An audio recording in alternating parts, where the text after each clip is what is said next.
Sullivan. Commissioner Long, Nick Long. Commissioner Wilson. Mike Wilson. I don't think Commissioner Conan has joined us, has he? Take that as a no. Commissioner Richmond, Alice Richmond. Commissioner Herbst. Ann Herbst. Okay, great, thank you. Okay, first item on the agenda tonight is a notice of intent for DEP file number 0061772 and Boston file number 2021-010 from DeCoulis and Company LLC on behalf of Stefco Holdings for the proposed demolition of an existing structure and construction of 8 housing structures located at 90 Allendale Street in West Roxbury. Resource areas are 100-foot buffered inland bank, waterfront area, riverfront area. This has been continued from the December 15th, 2021 hearing. Who's here on behalf of the proponent? Good evening, Mr. Chairman, members of the commission. James DeCoulos, representing Stefco Holdings. Okay, who else do you have with you? We have Stefanos Stratudakis, the applicant, John Rockwood, our biologist, John Pulgini, our counsel, and Katya, are you here? I am. Okay. So that's Landscape good. architect. Yeah. Yep, yep. Okay, fantastic. So we haven't seen you in a while. Let's set the table a little bit here. First off, I understand you're in the process of receiving zoning relief or trying to obtain zoning relief. Where are you in that process? So, Mr. Chairman, we have filed an application with ISD. We've met, had 2 pre-application meetings with BPDA. We're scheduling a 3rd meeting in the next few weeks with BPDA. Our 2nd meeting that we had about 6 weeks ago was very productive. And that's essentially where we're at. As you know, the process with ISD, we're going to be requiring zoning relief.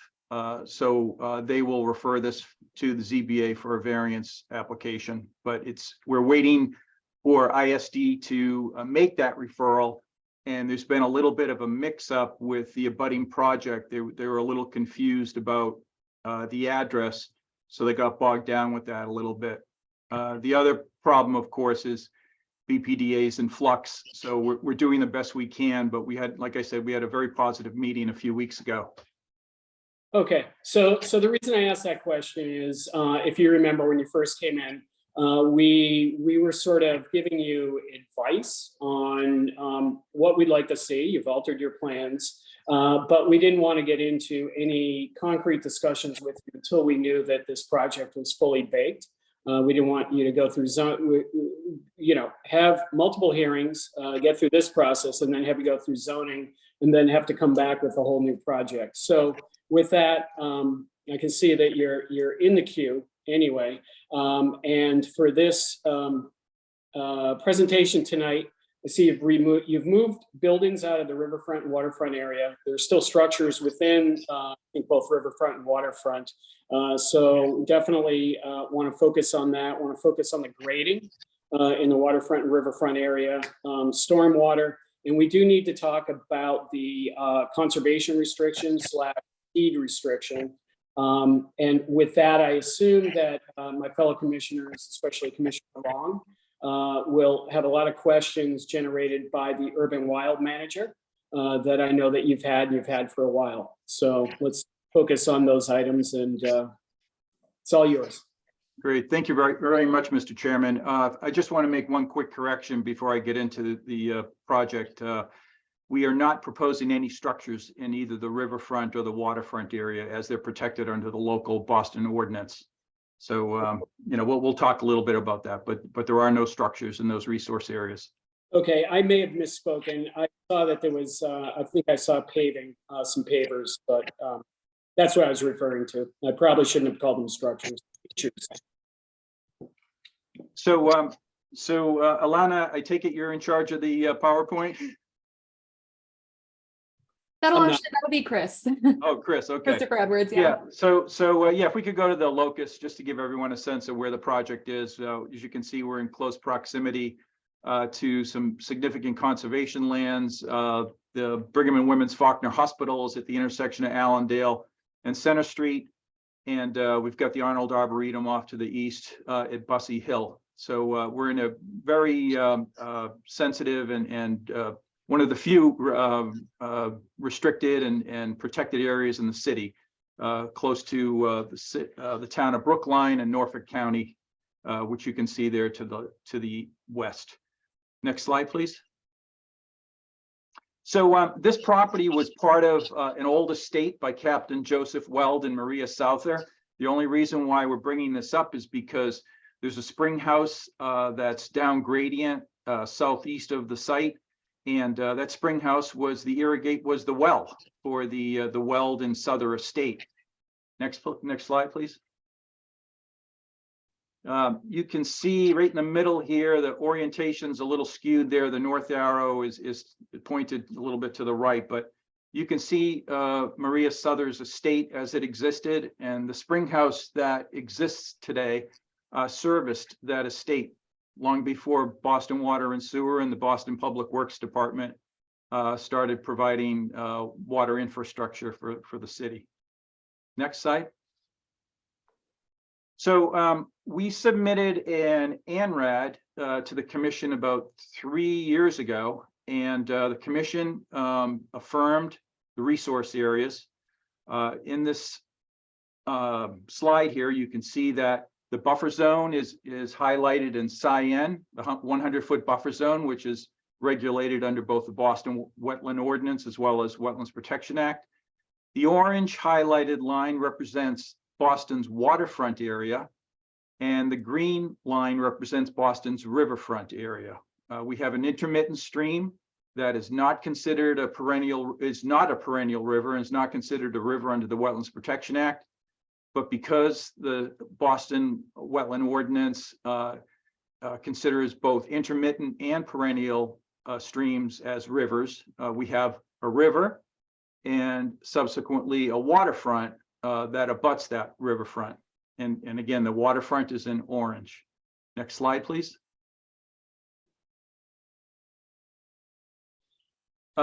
We have some photographs here. The Chairman Parker and Nick Marino and I and Stefanos, we had a site visit in May of 21 where the chairman got to see exactly how this intermittent stream functions.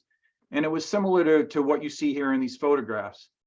We have a culvert, concrete culvert that's discharging into the stream bed that flows for a good amount of the year, but only for a few months. And what ends up happening is it infiltrates into the stormwater channel.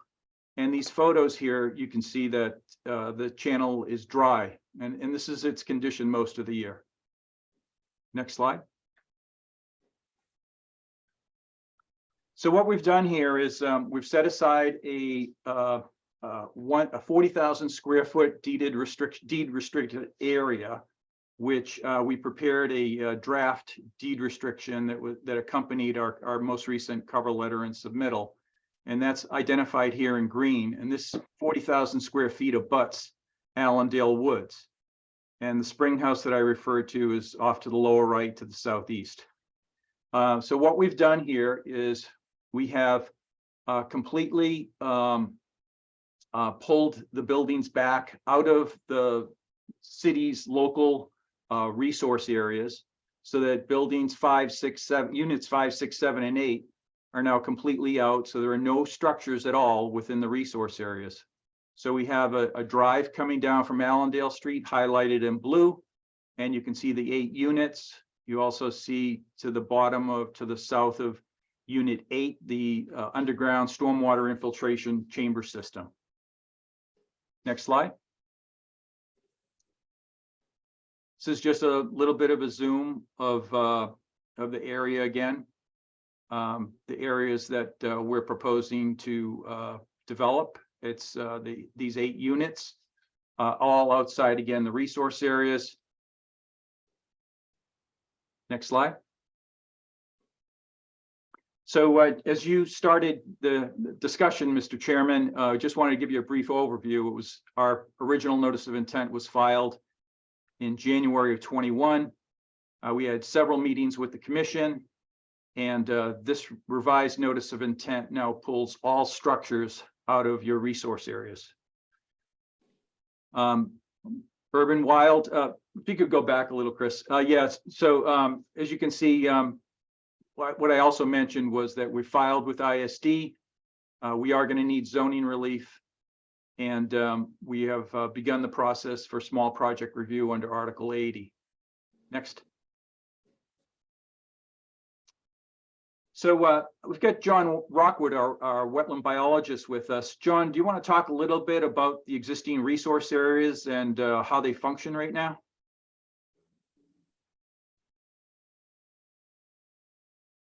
And good evening, Dr. John Rockwood from Ecotech.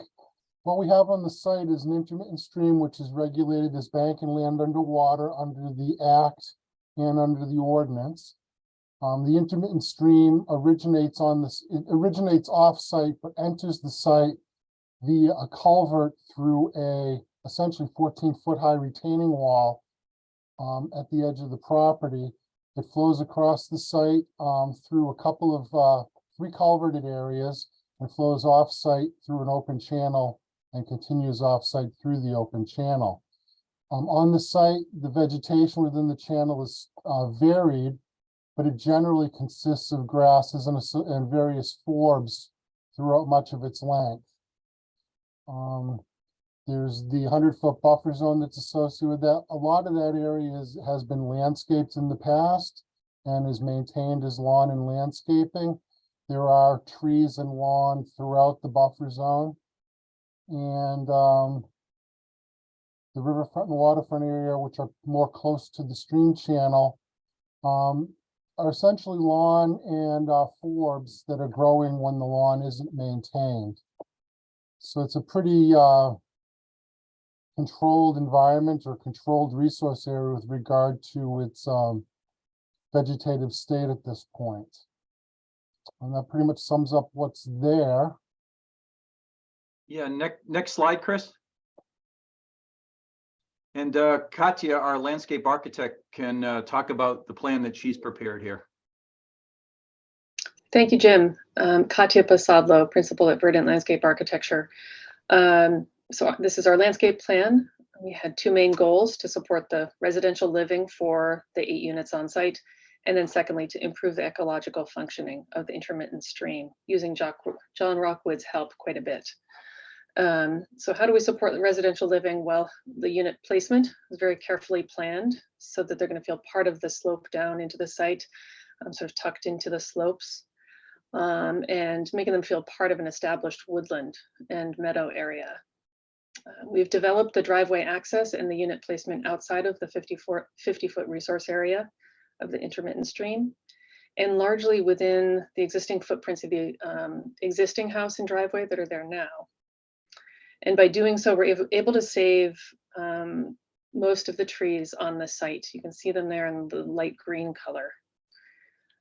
We are reusing the existing curb cut, as I mentioned, but reducing it slightly to improve pedestrian sidewalk experience across the curb cut along Allendale Street. And the access to each of the front doors of the units is from a central common driveway. And so all those front doors are inward facing towards that driveway, making it feel like this little mini neighborhood. And each of the front entries is going to have a nice bluestone landing area, creating a nice welcoming residential feeling. And then each of the garages also obviously faces onto the driveway, the central driveway. And there's an area of pervious unit paving between the asphalt paved driveway, which is quite sloped. You see the contour lines marching down the driveway because we have a lot of slope to deal with.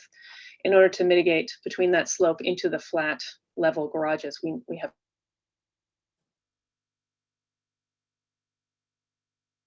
Yeah, next slide. Yeah, Chris, if you go back, yeah, there we go. You can see a little bit more detail here of how we're proposing to significantly enhance the resource areas.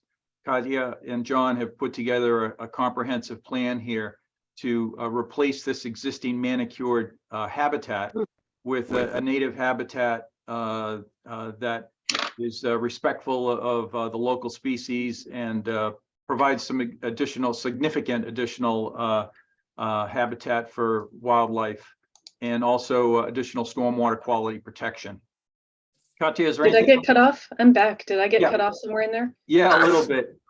Sorry about that. And I'm happy to zoom into here. So my second goal in the landscape plan was to improve the ecological functioning. So we used John Rockwood's experience and plant lists to advise us regarding changes to our planting plan since you last saw it.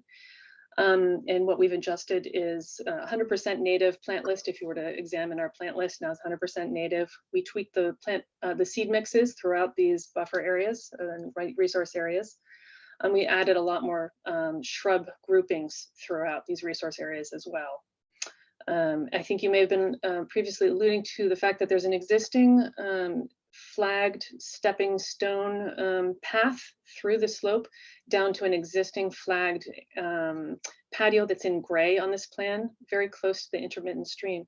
And we're proposing to not disturb that area in order to be able to provide access across and through the resource areas to the other side where we show an oval lawn, which would be the only area that would be maintained as a regularly mowed area. See it on the sort of the bottom part of the page, that's outside the 50-foot resource area, so that we have a shared area for families who might live here to have a little bit of an open lawn space. Whereas the remainder of this rear yard would be only mown you know, in the late summer once a year, and otherwise left as a native, you know, habitat to restore it back to woodland or whatever happens here. And just to summarize, 100% native plants throughout the rear yard. The existing manicured lawn is going to be restored to native meadow grass plantings. Within the 50 and 25-foot resource areas, we're planting a mix of small trees, shrubs, and riparian herbaceous plants closer to the intermittent stream, all in an effort to replace that lawn with something more ecological and sustainable. That summarizes it for me. I apologize for dropping out there a moment before. Thank you. Thank you. And the last slide, Chris, pretty much just summarizes what we've discussed. I'm not going to read it, but one of the things I think Katya might have mentioned, the pervious paver driveways that we're proposing. We're doing everything we can to minimize impervious space and surfaces.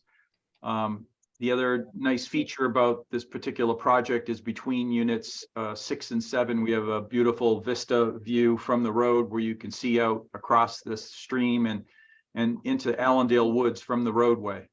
And again, here's the list of mitigation here that we've discussed, but you know, it's basically it's quite a bit of a revision and enhancement to what we had originally proposed, because again, we're now there are no structures in your local resource areas. The other thing that Katya mentioned was that oval lawn area that's on the other side, the southerly side of the stream. Originally, we had proposed a bocce court and a gazebo, and that's been eliminated from this proposal as well. So thank you very much, Mr. Chairman.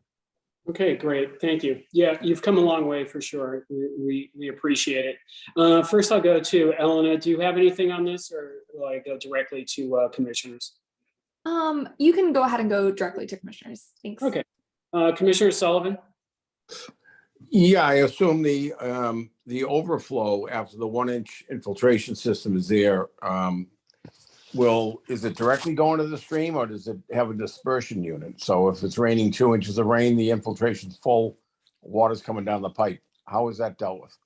Yeah, no, we have a velocity reducer, John. We have, you'll see that in the outlet on one of the earlier sheets, but yeah, no, we're looking at those worst case 500-year storms where that system gets fully inundated. But quite honestly, I think with the pervious pavers and other features onto the site, I don't expect that to fill, but we're preparing for it nonetheless. Right. I'm thinking more of a 3-day storm where you've got everything saturated, it's full, it rains. And when you say velocity reducer, what do you reduce it to? Yeah. No, it's an overflow riprap spillway. And but I mean, I think one of the benefits of the steep slope, which actually helps to address stormwater situations like you're describing, where you have a fully saturated subsurface, is that these are steep groundwater gradients, and the possibility of having severe inundated groundwater conditions like that it's unlikely because of the steepness of the slopes. Right. No, and I also understand that the stream that is intermittent and all will be roaring at the same time because Yeah, it's but picking up a much large area. right, but you know, the thing to remember here is that we have a 21-inch concrete culvert that's discharging, that's the intermittent stream. And there's only so much flow you can get out of that 21-inch culvert. So the stream banks itself right now will never, ever be approached as far as where John Rockwood has identified them. There's just no physical way with the water flow, even at, you know, high velocities coming out of there, that those stream banks could ever be full. Right, right. And you have a plan to have these pervious pavers cleaned annually, semi-annually? Is that your thought? Oh, absolutely. Yeah, no, we would definitely have the landscapers engage in an annual cleaning program like that. We haven't put that in writing, but we'd be glad to, and would be glad to accept that as a condition. Yeah, no, we need that as a condition that, and so we can monitor, because it's always done the first couple of years, and then Yep. everyone gets tired. Yep. All right, that's all I had. Great, thank you. Commissioner Long? Thank you, Chair. My name's Nick. I work with the Urban Wilds program, and I'm lucky enough to be at Allendale Woods almost every week, working on that large property. So I do get to see the Springhouse wetland area, and it's very easy for me to look over the fence and see the 90 Allendale property. So it's great to hear from the applicant and kind of put faces to the site, to the plans we've been looking at. So that there were significant comments from folks within the Urban Wilds program, not myself, but they were submitted as public comments for the previous filings and for this one. So I do have to say I'm not completely satisfied that you've addressed all of the comments. One of them being the correction of the fencing that goes onto the Springhouse land, that chain link fencing. The other one was I wasn't able to see a limit of work on your plans. I might have missed it, but if there wasn't a limit of work, why not? So I guess, James, could you answer to that limit of work idea? Sure. Yeah, if Chris could go to slide 7, you'll see that the limit of work is identified in a brown dashed line. It extends down to the south. Yeah, if you keep coming back, Chris, slide 7, I believe. So yeah, we do. You can see the brown. You can see the brown limit there, the brown dashed line establishing the limit of work. That's where our erosion control is going to be in place. You know, one thing I do want to mention is that the chairman mentioned the grading. We are going to be doing some grading work in the waterfront area, as you can see here. But that grading is going to be completely fine graded with loam and planted with native seed, as Katia has in her plan. So the stormwater infiltration chamber system is also there, like I said, just below to the south of Unit 8. So although there's grading work taking place within the waterfront area here, and that's why that limit of work has to extend so far south, because that grading work is taking place. That's why that limit extended a little bit. But again, it's all part of our enhancement program once the fine grading is complete and the stormwater system is in place. Okay, thank you for clearing that up for me. Sorry, I missed that. Yeah, and Nick, if I could just get to the fence issue, because yes. We thought we addressed Urban Wilds issue on the fence. Yeah, I think that that you had asked to keep the fence, from what I remember. I'm just going through the comments right now. there were two different comments. One was to retain fencing, but not, as I read it, not necessarily the existing fencing, but to continue to have fencing along at least buffering the property line, if not on the property line. But if you look where your deed restriction area on its northwest corner, that's where you see the chain link fencing still on off of the 90 Allendale property, if I'm not mistaken. Do you see it making that triangle Yeah, there? yeah, I think the chain link fencing extends along the entire southerly boundary, doesn't it? Correct. And the separate comment, one of the two was correction of the fencing to not be on the Spring House property. So that's those were the two fencing comments. So I think you addressed one, but you might have missed the other comment of correcting the fencing to be on the property line. Yeah, no, we've had a survey done by Feldman, and they have not identified that fencing encroaching on the Spring House property. I do see in your comments here that the fencing is damaged, and but it's certainly not misplaced, and it's certainly not extending or encroaching off of our property. Okay. But did you see the area I was referring to along the northwest corner of the or adjacent to the northwest corner of the deed restriction area?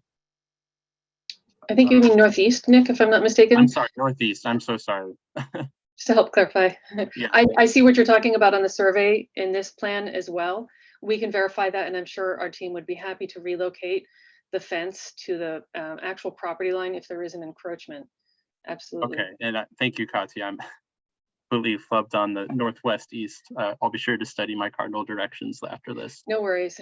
I don't know if this is an accurate, up-to-date survey. I'm assuming it is, but Jim, do you see where we're talking about now? That triangular piece of fence that extends to the right-hand corner towards the middle of the site on the east? Yeah, yeah, Okay. Okay. yeah, Yeah. yeah. It is a little old and raggedy, Nick. I agree, and it needs to be updated, particularly because of the sensitivity of the area. Correct. Yeah, thank you. Appreciate that. And I suppose, digging into the restoration, so you have a whole sheet called conservation plan, and it seems like you put a lot of thought into restoration plantings and whatnot. But I'm curious about the your thoughts and plans for the invasives that may be on site already. Or I know you're bringing in loam. I wonder if that loam will be guaranteed to be free of weed seeds, because you'll be seeding on top of it. I'm kind of concerned if the loam has weed seed in it, you'll be battling a lot of weeds, as more weeds than you may want. Yeah, no, I just had that problem with loam delivered to my property, and I had plastics and other debris in it, and so I'm very well aware. But John, I remember, John, we had talked about one of the remarks here from Urban Wild on the invasives that were on site, and I think John had some corrections to make about that. One of the comments was about creeping buttercup. My report indicated that there was a buttercup species there, but it didn't necessarily identify it as creeping buttercup. I just went to the genus on that. But with regard to invasives, some of this area is proposed to be mowed once per year. That will help keep some of the woody invasives from colonizing the areas that are maintained annually. And areas that are mowed on the site itself will that largely takes care of some of the invasives that crop up. Other than that, short of you really don't want to go in there with a herbicide program or whatever, but it's really just a matter of going in there, and you could theoretically go in there and hand pull some of the materials that come up early in their life when they can actually be pulled. Stuff that's more developed on the site is more interesting to deal with in the long run. But we'll have to see what's there and what comes in through time. Right. Yeah. So that kind of gets to the long-term nature of the restoration here and what your goals actually are.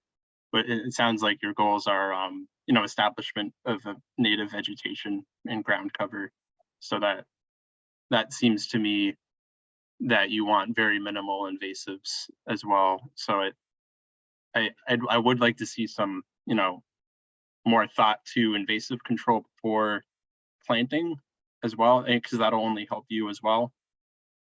The other thing that I'll kind of pepper in there is the idea of putting in hemlocks, eastern hemlocks. And we know that there's the invasive woolly adelgid on Allendale Woods, which can pretty readily kill off eastern hemlocks. So I don't know if John or Katya, you've given thought to treating the hemlocks to deal with woolly adelgid. I'm guessing that Stefanos already treats any existing hemlocks that are on site for woolly adelgid by spraying yearly as needed if it's been identified as present on his property. And we do not propose to add any more in our current plan. That's my favorite native evergreen tree because of its ability to handle the shade. So I've been sad for 20 years that I haven't been able to put it in many planting plans. I'd love to, and I'm waiting for someone to say, here's one that is working. Some native that's been, I don't know if the Arnold Arboretum's coming up with some through their program to plant hemlocks, but I haven't found one yet. Does anyone in this commission know of a native strain of some hemlock that we can obtain and plant that is disease resistant? Not that I know of. Darn. That's what I would love to select and plant that, but otherwise, I'm not sure we'd want to set ourselves up for a continuous, spraying yearly annual, spraying maintenance regimen. Right. And I guess, the other thought there is that if you do lose the hemlocks, that opens up a whole lot of sunlight, changes the conditions too. Right. So I'm hearing from John that he didn't necessarily identify the species of buttercup. Is that right, John? You just got to the genus, to That's correct, ranunculus? yeah. When we're doing a wetland evaluation, we simply just identify the common plants, and a lot of the herbaceous stuff, we just stop at the genus level, because it's really not necessary to key everything out to species for that type of report. Right, and I'm kind of drilling in there just because of the buttercup we've been dealing with downstream of 90 Allendale. Another ranunculus, it may be creeping buttercup as identified from some of our ecological contractors, but I can't with certainty say it is creeping buttercup. But if I'm seeing yellow flowers on 90 Allendale, and I'm seeing what seems to be an invasive buttercup in the stream bed downstream, I kind of what I was saying before, would like to see more thought to work with invasives as part of the restoration plan. One thing we're doing is we're actually overseeding the stream channel and all of the lawn areas adjacent to there to try to increase the diversity of the herbaceous plant materials there. There's also, I think, plug plantings of a lot of native materials within the shoulders to the stream channel itself. By increasing the diversity and the density of the plantings in there, that might provide some competition for some of these invasives as well. Yeah, and if I'm not mistaken, the buttercup usually emerges before most of our natives. Right. So I'm just concerned about that, and the buttercup kind of shading out, covering up what's in your wet mix. So I'd like to see some, if you haven't thought about it already, some more thought put to that. Okay. How many, if any, how many trees are you proposing to remove within the waterfront area? None. None. Great, thank you. Just wanted to get that. But yeah, the idea about weed-free loam kind of brings me to jumping worms, which are, if you don't know, an invasive worm species we have here in Massachusetts. So I'd love to see that loam also be guaranteed to be free of those jumping worms, or there are treatments that some suppliers will do to make sure that jumping worm eggs are no longer viable. So and this is all to make sure that your restoration ideas are successful. I had not heard of that. Thanks for letting me know. Do you happen to know if Reed's Custom Soils or another supplier has that capability?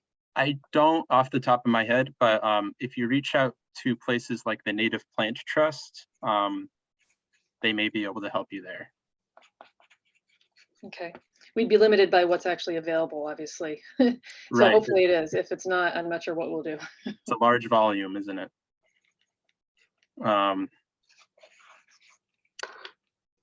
Yeah, I think that's really all I have on these. I kind of a little disappointed to not see as much thought with the restoration, at least in what you've submitted. I'm sure you've given it a lot of thought. It's just with what's been submitted, I can't. I'm just having trouble picturing what it'll look like, 5-10 years down the road, basically, with all the invasives on site already. I think that's really all the other thing is just the deed restriction. That's on a 30-year renewal basis, right? Yes, yep. Okay, and are you proposing any entrance into Allendale Woods from the deed restricted area? Or how do you think residents would be accessing the woods, the publicly conserved land? Yeah, right now there's the chain link fence on the westerly side, Nick, has a gate. So that's the way they would get across. If it's on the southwesterly side of the property of the deed restriction. So they would just simply open the gate. And by the way, I do see your fence that you mentioned in the triangle. Thank you for pointing that out. It does look like it's encroaching, and my apologies. And my apologies for giving you the wrong west.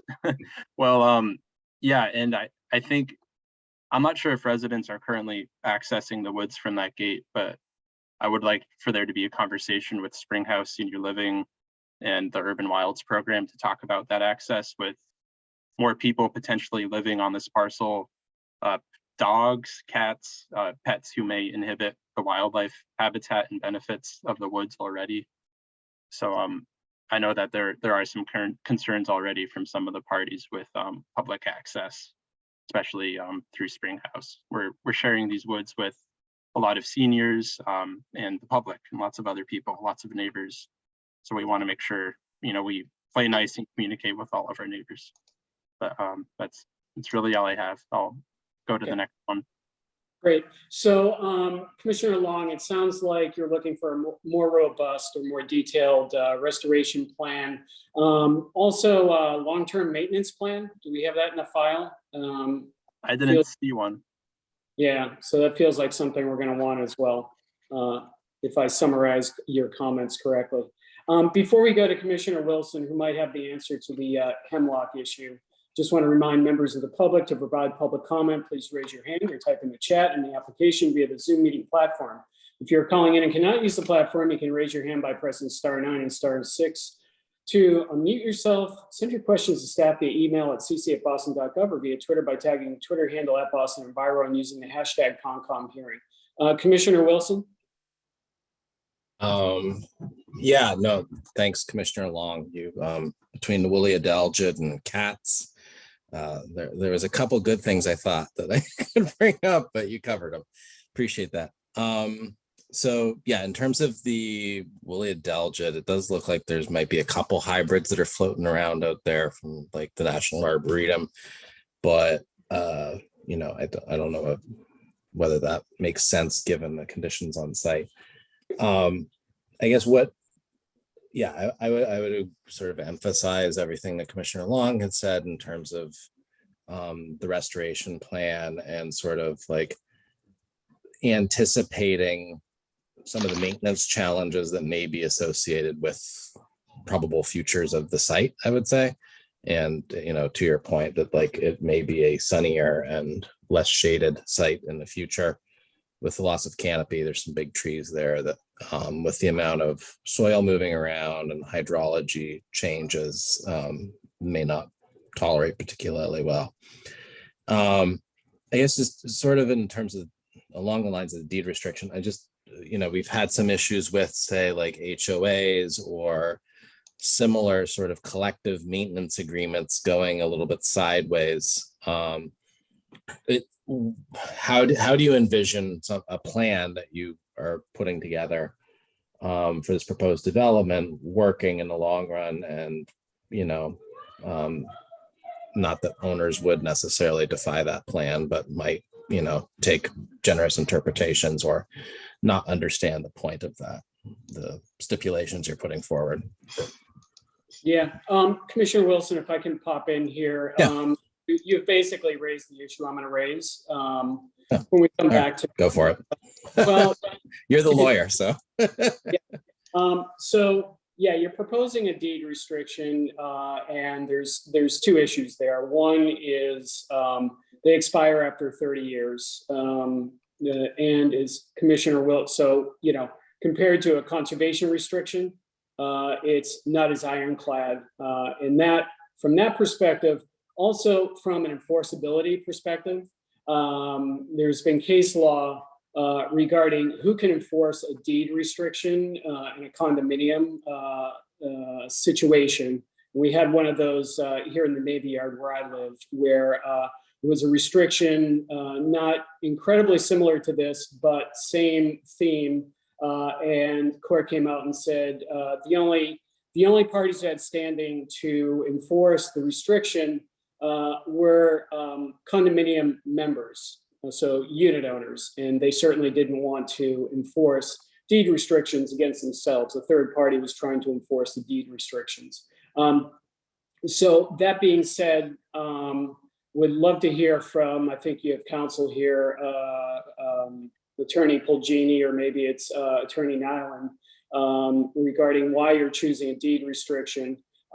Few comments on the deed restriction itself is, as Commissioner Wilson says, I think we'd like to see in there, whatever encumbrance we end up with is something that covers the maintenance or the obligations of the unit owners, and how that's going to be enforced.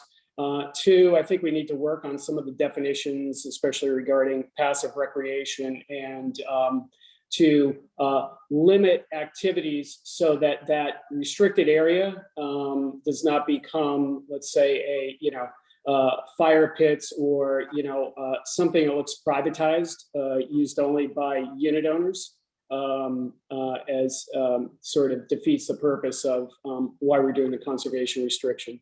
So if you want to go ahead and start to answer those questions, or we can wait till we get to the rest of the commissioners.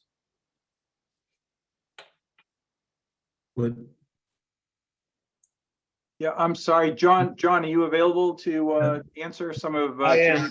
Yes, I am. How are you doing, Commissioner Parker? Good to see you. Great. Thank you for inviting me on this call. So we would prefer to do a deed restriction.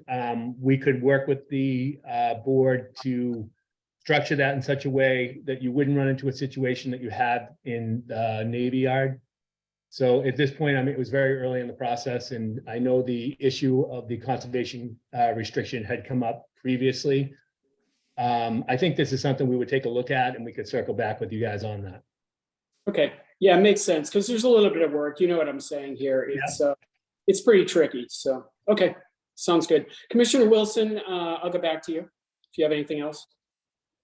No, I think that encapsulates most of how this actually would be done. I think there's also some more say in terms of, there's LOMO plantings plan for the site, which is fine and great. And whether sort of the issue is then some people like to have shorter lawns than others, and they may take matters into their own hands. And I think the thing is that this is very real. This is not a hypothetical. This has been on adjacent or near adjacent properties. And we're in a place where we then need to do enforcement orders and restoration plans. And that's really not what we want to be having to see. So I would like to have some very reasonable assurances that A, this won't happen, and B, if it does happen, that there is a plan in place that's actually enforceable, that can result and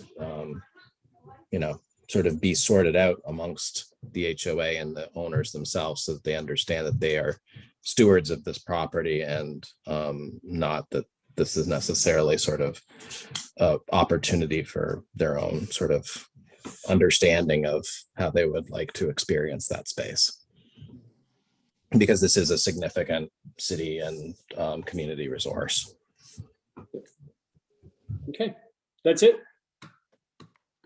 Yes, sorry, I muted myself. Don't want to leave you hanging. Thank you. Okay, thank you. Did Commissioner Conan join us? Yes, Chair Parker, thank There you you. Yeah, I was in the subway during the beginning of this. Sorry, I was finishing up another event, but I did happen to catch most of it, and my fellow commissioners' comments. I want to reiterate Commissioner Long's point on restoration, and the last point from Commissioner Wilson, and your point, Chair Parker, about the maintenance plan. As I understand, this particular project has been coming back to the commission for a while, maybe a couple of years now. Is that correct? Correct. Yep. So by now, I would have thought a maintenance plan is in place, but couldn't see that. I had some specific questions. With regard to public access to the woods, I'd like to understand how it's happening now and how it will happen in the future after the completion of this project. James, do you want me to jump in on that? Yeah, please, Stefanos, yep. So right now, there is no access between, hi, my name is Stefanos Stratodakis. I am the owner and resident of 90 Allendale with my wife, Eleonora. There's no access between 90 Allendale and the woods. And there are a couple of public accesses adjacent to 90 Allendale that lead people to the woods, and this is what we like to continue to do. We put a lot of thought into this. We thought that it was also one of the requirements of Urban and Wild to enforce and continue the fence around the property. And that's what we're planning to do. And if there's some areas that if the fence is in the wrong place, we'll be more than happy to change it as you pointed out. I also like to take the opportunity to say that if we zoom out a little bit, because there's been a lot of very good talks about this that we have put, our team, I think, has done an incredible job into identifying and addressing a lot of issues. If I might zoom out a little bit, we have a perfectly manicured lawn for about 80 years here. And the stream rarely has any water. And when it does, it goes very little up the banks, not even to the points where John Rockwood has identified. And right now we're giving 50 feet on each side to better enhance the restore and enhance in a great way the 50 feet on both sides of the stream. So I know I'm talking over your question, but I just wanted to bring that point up. So regarding access, we feel that it should continue to be the same because this would be a private development of 8 units. And if some of our residents, I'm actually hoping that I would live in one of these units one day for my retirement years. And if I want to go to the woods, I can walk probably about 300 feet down the street and walk into the woods from public access. Thank you. The reason I asked that is also because I noticed a number of comments from the public, and I wondered if that was one of the chief concerns. On a larger picture, but has there been an abutter meeting? Have you learned what the concerns are, and have you had the opportunity to address them over these past couple of years? So thank you for asking that. Well, there has been 2 main restrictive elements. When we bought this property, we were very aware of the issues with 64 Allendale. Some of our friends and abutters keep mixing us up with 64 Allendale. We went through a very different process. We invited the neighbors twice in our back patio. We were thinking of doing 12 or 14 units. Actually, I have some behind me here that shows them. when the ordinance was actually 25 feet away from the stream, we had huge resistance. I mean, you could see the emotions in people's eyes that they didn't even want to hear about that. So we said we'd like to take the path of least resistance, and we heard a lot of feedback that if we go on the upper side of the stream, intermediate stream only, they would not greatly oppose the project.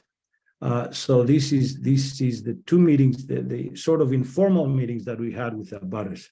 After that, we had a couple of meetings with conservation, 2 or 3, where we felt that we could be more liberal and go into the 50 feet zone, and we found out that that is not how this thing will play out. And we did everything we could, including a visit here to take out this manicured place and to restore the wetlands and to keep all our buildings away from the resource areas.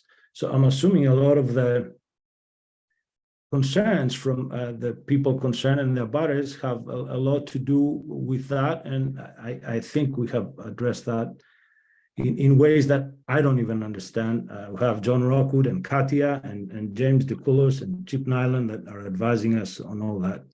So I know I'm not answering your question directly, but I always refer to these guys to answer all the technical minutia that goes into this. Sure. Okay. Commissioner Conan, next question. I heard someone mention a 500-year storm. I was looking through the slides to see if I can see a picture of the 500-year storm here. Was that shown, or is that something you have to share? Or if you don't have it, can you say what the water level is that you expect there? This is with respect to Commissioner, who asked it? Commissioner Sullivan asked a question, and then the 500-year storm came up. Do you have a rendering that shows what the 500-year storm would look like? No, we don't. We have not modeled a 500-year storm. The reason why I mentioned that remark was because of the subsurface investigations that we've done out there. The slopes, well, first of all, the subsurface is extremely pervious with a large amount of boulders where the project is being proposed on these steep slopes. And there's just no opportunity for groundwater to saturate the subsurface like Commissioner Sullivan was describing. That's a situation that often occurs when you have multiple days of rain. The subsurface gets completely saturated and there's nowhere for the water to infiltrate. So I don't have any data at the moment to back that up, but if you'd like for me to try to identify any modeling that's available for a 500-year storm, I'd be glad to do it. I don't think there's anything credible right now available. And that's part of the reality of climate change, right? Things that have not happened are going to happen. We have actually had something close to a 500-year storm here in the city. So that is something I'd like to see personally, but that's all the questions I have, Chair Parker. Okay, great. So may I Thank say you. something to that? If No, have can we? had- No, I'm sorry, I'm we're sorry. just going to move on. It's something we sorry. asked for. Yeah, it's something we'll get later. Okay. Commissioner Richmond, and I just wanted to say we've been on this for an hour, and I think we're going to have some public comments. So, anyways, just sort of throwing that time out there for everyone. Commissioner Richmond, what do you have? Yeah, I have essentially 3 questions. The first has to do with the number of trees that are presently on the site and the number of trees that will be on the site when you're all finished. I understood you to say that no trees were being removed from a certain area, but what about the total number of trees now and the total number of trees after you're finished with the project? Katia, do you want to address that? I don't have those full calculations at my fingertips, unfortunately. We're just in the Okay. Go ahead. I'm sorry. I didn't mean to interrupt you. Go right ahead. I'm sorry. I was just going to say we're in the process of updating some survey information. So we have to redo our calculations so that can be part of an updated planting plan, if you will. I think that I speak only for myself, but generally speaking, the commission has wanted to approve things that don't reduce the number of trees site. We like to approve things that improve and increase the number of trees on the site, but I think we would be not happy to see there be less trees on the site after you're done than there are now. So I would ask that that happen. The second thing is about those hemlock trees. Unfortunately, I have personal experience with that particular problem, and spraying does not really do any good. The only thing that's any good, and I know this is going to sound bizarre, is they use hypodermic needles and they inject some substance into the tree, and sometimes it lives and sometimes it doesn't. So I think that you're correct, that the better part of valor is to assume that hemlock trees for the moment are not necessarily going to be able to be there, and to try to maintain them is almost prohibitively expensive. And the third thing that I would just ask, and I take it that the counsel to the project is on the line. I just don't understand why you don't put a CR instead of a deed restriction. So could I ask that question? Yes. May I answer that, James? Yeah, go ahead. Yes, so Chip Nyland unfortunately had to be, he's our expert legal advisor, and he had to be in an in-person meeting tonight somewhere else. And he had some very good reasons that he's much better versed to address them than myself. And a lot of them also had to do with legalities of ownership of the conservation restriction. And also he mentioned that there could be ways, he thought that was a very convoluted way of doing it. Nobody wants to own it. And he also felt that there could be a very strict deed restriction, as strict as possible, that to make the commission and our neighbors happy. Yeah. Well, I would just say this in closing. You're adjacent to what is really a beloved and tremendously important piece of land. And so the notion that, there isn't anybody or anything or any entity that would want to hold a CR under those circumstances seems to me a little misplaced. But anyway, I would like to know if to the extent that it's possible to share it with us, why not a conservation restriction? I'm all done, Mr. Chair. Thank you. Yeah, I appreciate that. And that's definitely part of the homework that we're going to be sending the team back with. And Stefanos, maybe it would be good if Chip would put in writing. It doesn't need to be anything extensive, but, one pager outlining the thought process of a CR versus a deed restriction. Mr. Commissioner Chairman, Herbst, thanks for your patience. I'm sorry, Mr. Chairman, could I just make one Yeah. 30-second remark? Sure. Chip Nyland did prepare the deed restriction that was attached to our latest letter. And you'll see that there's a provision to re-record the private restriction, the 30-year private restriction continuously. So it has the same effect as a CR, the way that Chip has drafted it. And he will formalize that in a letter as you requested. Yeah, let's do that. Okay, thank you. Commissioner Herbst, thanks for your patience. Do you have anything? I do. I think in past times that you've been here, I have stressed my interest in the expertise that Paul Sutton can provide and getting feedback from him, and had asked the applicants to go to him. And it looks like he had a lot of comments about your most recent filing. So I think that a number of things are unresolved, and other commissioners have addressed some of them, but I think the key ones to me are the concern about the extensive amount of site grading in the waterfront area and also in the riverfront area, and concern about impacts on hydrology. So I think that's a concern that I continue to have. I appreciate that you moved the buildings out of the waterfront area, but as they sit basically on the waterfront line, the practical reality is essentially that's going to be that's yards. You just can't have a setback when people's buildings are on the lip of property. So I am still concerned about location. I do look at the whole plan, and my view would be move closer to the road. You are still going through zoning, and I think that's a conversation to have there, because you could pull back further, closer to the road, and that would be my strong desire, but I do want to understand better about potential impacts on the hydrology. I have a question about the stormwater planning, and this will reflect my lack of sophistication, but I see that in most storms, the stormwater runoff will be reduced, and that's typically what we're looking for, is to infiltrate stormwater. But I am wondering where this potentially feeds an intermittent stream, whether that is beneficial or not. And I simply don't know. And I'm not quite sure who would have the answer to that. But I think just give me 1 second so I can make sure I don't. I think those were my primary concerns. One just minor detail. One of the plans mentions a timber retaining wall, and I don't think I've actually seen the wall on any plan, but maybe I'm missing that. It's for the garden area.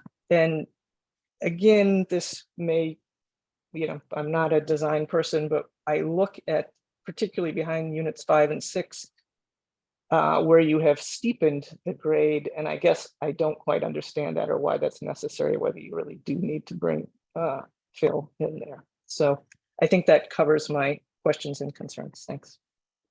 Thank you. 60 James, seconds. did you want to respond sorry. to the? I'm sorry, can I one more? Yeah, of course.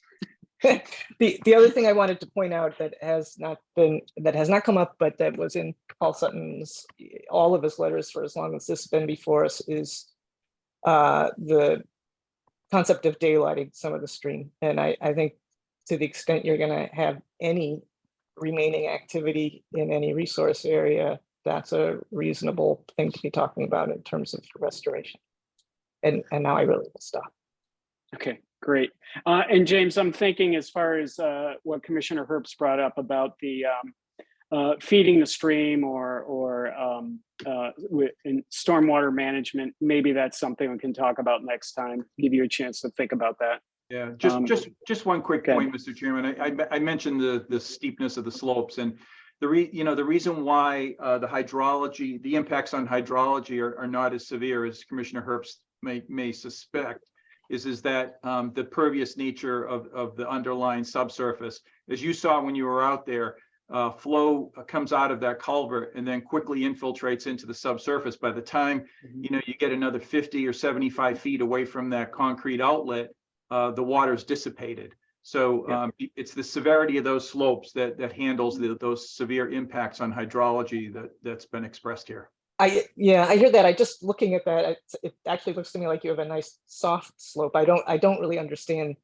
the reason to make that steeper going down to the stream. Yeah, and the reason is that the elevations just don't work, because we need to maintain a certain slope coming off of Allendale so that the fire department can make its way down.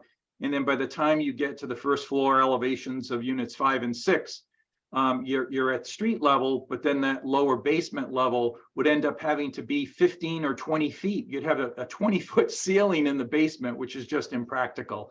So it has to do with just achieving the grades. And the grade that we have on the southerly side of units 5 and 6 is a 2-to-1 slope. It can easily be constructed and enhanced, as Katya has shown in her renderings. And is there a timber retaining wall? Yeah, there is an existing timber retaining wall that's there right now. Yes. Nice. Okay, great. Elena, have you come up with anything you'd like to talk about? And then let's throw it out for public comment. Yeah, so based on the conversation so far, I think that it might be helpful for the commission to perhaps see an updated Appendix A. And actually, updated isn't even the right word here. I think that when this project was initially filed, the form that was used to file the NOI actually didn't have an Appendix A. So that might be a helpful point of reference. So this portion of our current NOI form lists the statutory review and approval checklist. So that might be a good way to also sort of keep track of where the project is in the process. I also will know that there have been a number of public comments, some of which were included in the Google Drive folder for the commission's review. And of course, we've also had a number of comments in the chat. Okay. Is there anybody who wants to, first of all, thank you for the public comments. What we have in the files are part of the public record. What's in the chat is preserved for public testimony as well. Would anybody like to speak at this point? Do we have any raised hands? Yes, we do. So Francis O'Brien. Can you guys hear me all right? We can. How are you? I'm well. Thank you, Chair Parker, members of the commission, Frank O'Brien. I'm speaking as an individual resident. A couple of general comments, if I may, and then some very specific ones. Generally, the general comment number one, as was noted, this is a really important resource area for the city. There's a vernal pool, there's upland, there's meadow, there's tree canopy, understory, streams, wetlands. So the attention is very well taken here. There's been a lot of work over many years by many parties to protect this land, and we're all engaged in a continuation of that. So that's sort of general point number one. Point number two is it's important to acknowledge the work that the applicant has gone through. I mean, he did come to the commission with a resource delineation to start off with, and not all developers do that. So I think that's important to acknowledge. Thank you for that to the applicant and his team. They've clearly made a lot of effort to address the issues raised, and as was indicated, they have met with residents, and not all developers do that either. So thank you for that. All of that said, there still are some issues. There are resource protection issues, right, that are jurisdictional under the state and local ordinance, and those have been listed. And we thank Paul and the Urban Wilds team for continual collaboration on that, and also the conservation agent. And that's a segue to the second issue, which is what the applicant has filed. He doesn't have permission to build. And notwithstanding the very thoughtful give and take in communication, I think it's important to acknowledge that what he's seeking commission approval of is forbidden under the applicable city plan. And why is that important? Well, it's important for two reasons, at least. And the first reason is we're spending a heck of a lot of time on something that may never actually be approved. And the mayor, Walsh is not the mayor anymore. He's working for the hockey players. We have a different planning and review approval approach. And with all due respect to the applicant, this is not an allowed use. He's not seeking minor variations. He's seeking a fundamental change of use, which is a very high threshold. And spending all of our collective time on that just seems misdirected. And it's unfortunate the commission did not address that very specific point. Secondly, and this will be my last comment, it really isn't good practice for the commission to be enlisted in an effort to override and change approved community plans. There is a path, it's very well established. Go to the zoning commission or go to ZBA, go through BPDA, and come back when you have those approvals. So respectfully, my recommendation is that the commission either deny the project, request that the applicant himself continue it, or indicate that missing information in the form of all required entitlements be required. And with that, I'll thank you all for your time. Thank Great. you. Thank you. Elena, anyone else with their hand raised?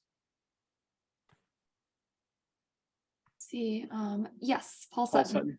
Okay. Yes, can you hear me okay? Yes. Great. Paul Sutton with the Urban Wilds Program. Urban Wilds Program, commissioners, as you know, manages 6 acres of Conservation Commission Springhouse land.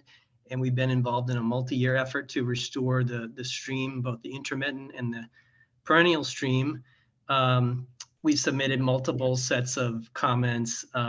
As noted, our position is that the site plan needs further work. It's not consistent or responsive to local zoning or the local wetland ordinance. And our comments. We have not been heard from the applicant, and we had quite a few comments. So we'd like to work with the applicant. And just two specific comments. Grading and clearing in a resource area in itself is highly impactful. Just because a structure's not being built there, you have to consider what's being cleared, what's being graded in those resource areas. Also, the second point is just remember that the intermittent stream was referred to tonight as a stormwater channel. The Conservation Commission owns land upland of 100 Allendale that feeds this whole system, super complex wetland system. And this just really needs to be looked at carefully. And I think it's premature at this point. Thank you for your consideration. Great, thank you. Thank you for all the work you do. Anyone else, Eleanor? Yes, Alana Feaster. Hi, my name is Alana Feaster, Dorchester resident. I'm here representing the Morton Street 10 Residents Group, and I just want to go on the record stating that I do support the residents of the Allendale neighborhood to protect and preserve this beautiful space. As I put in the chat, and as everyone else is putting in the chat, we are in the midst of a climate crisis. We are losing too many trees, and our green space is being depleted.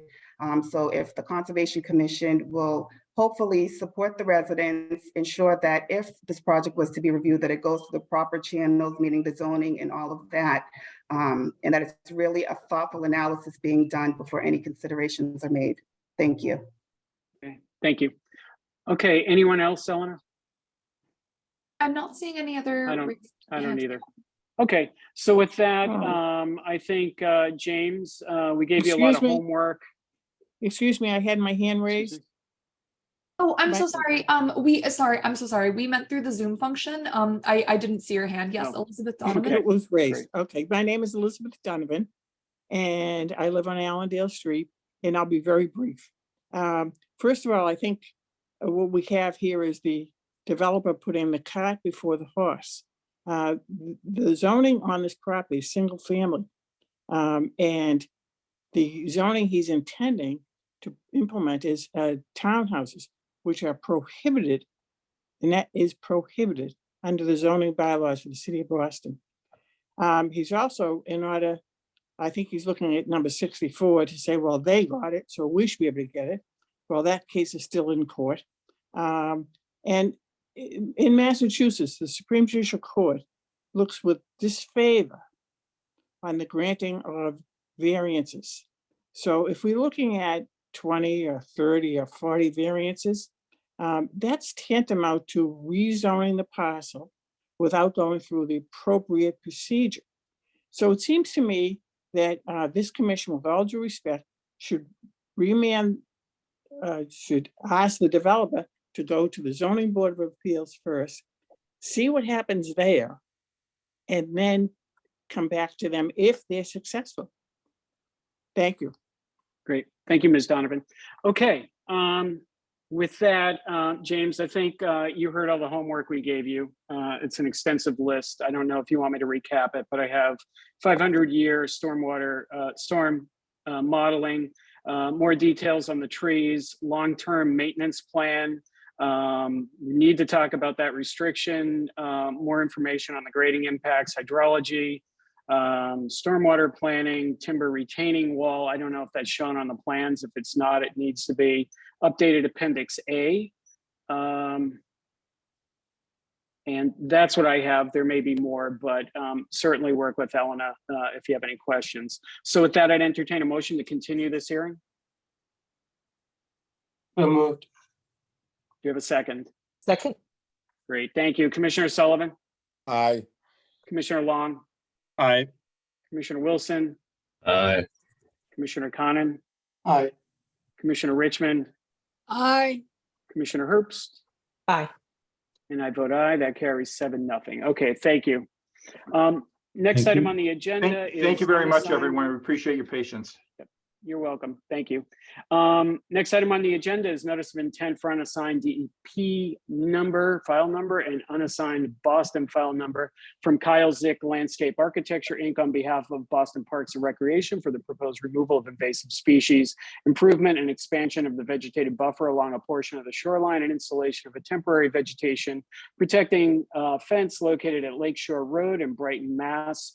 For resource areas, we have BVW, Inland Bank, 25-foot waterfront area, 100-foot buffer to BVW, and 100-foot buffer to Inland Bank.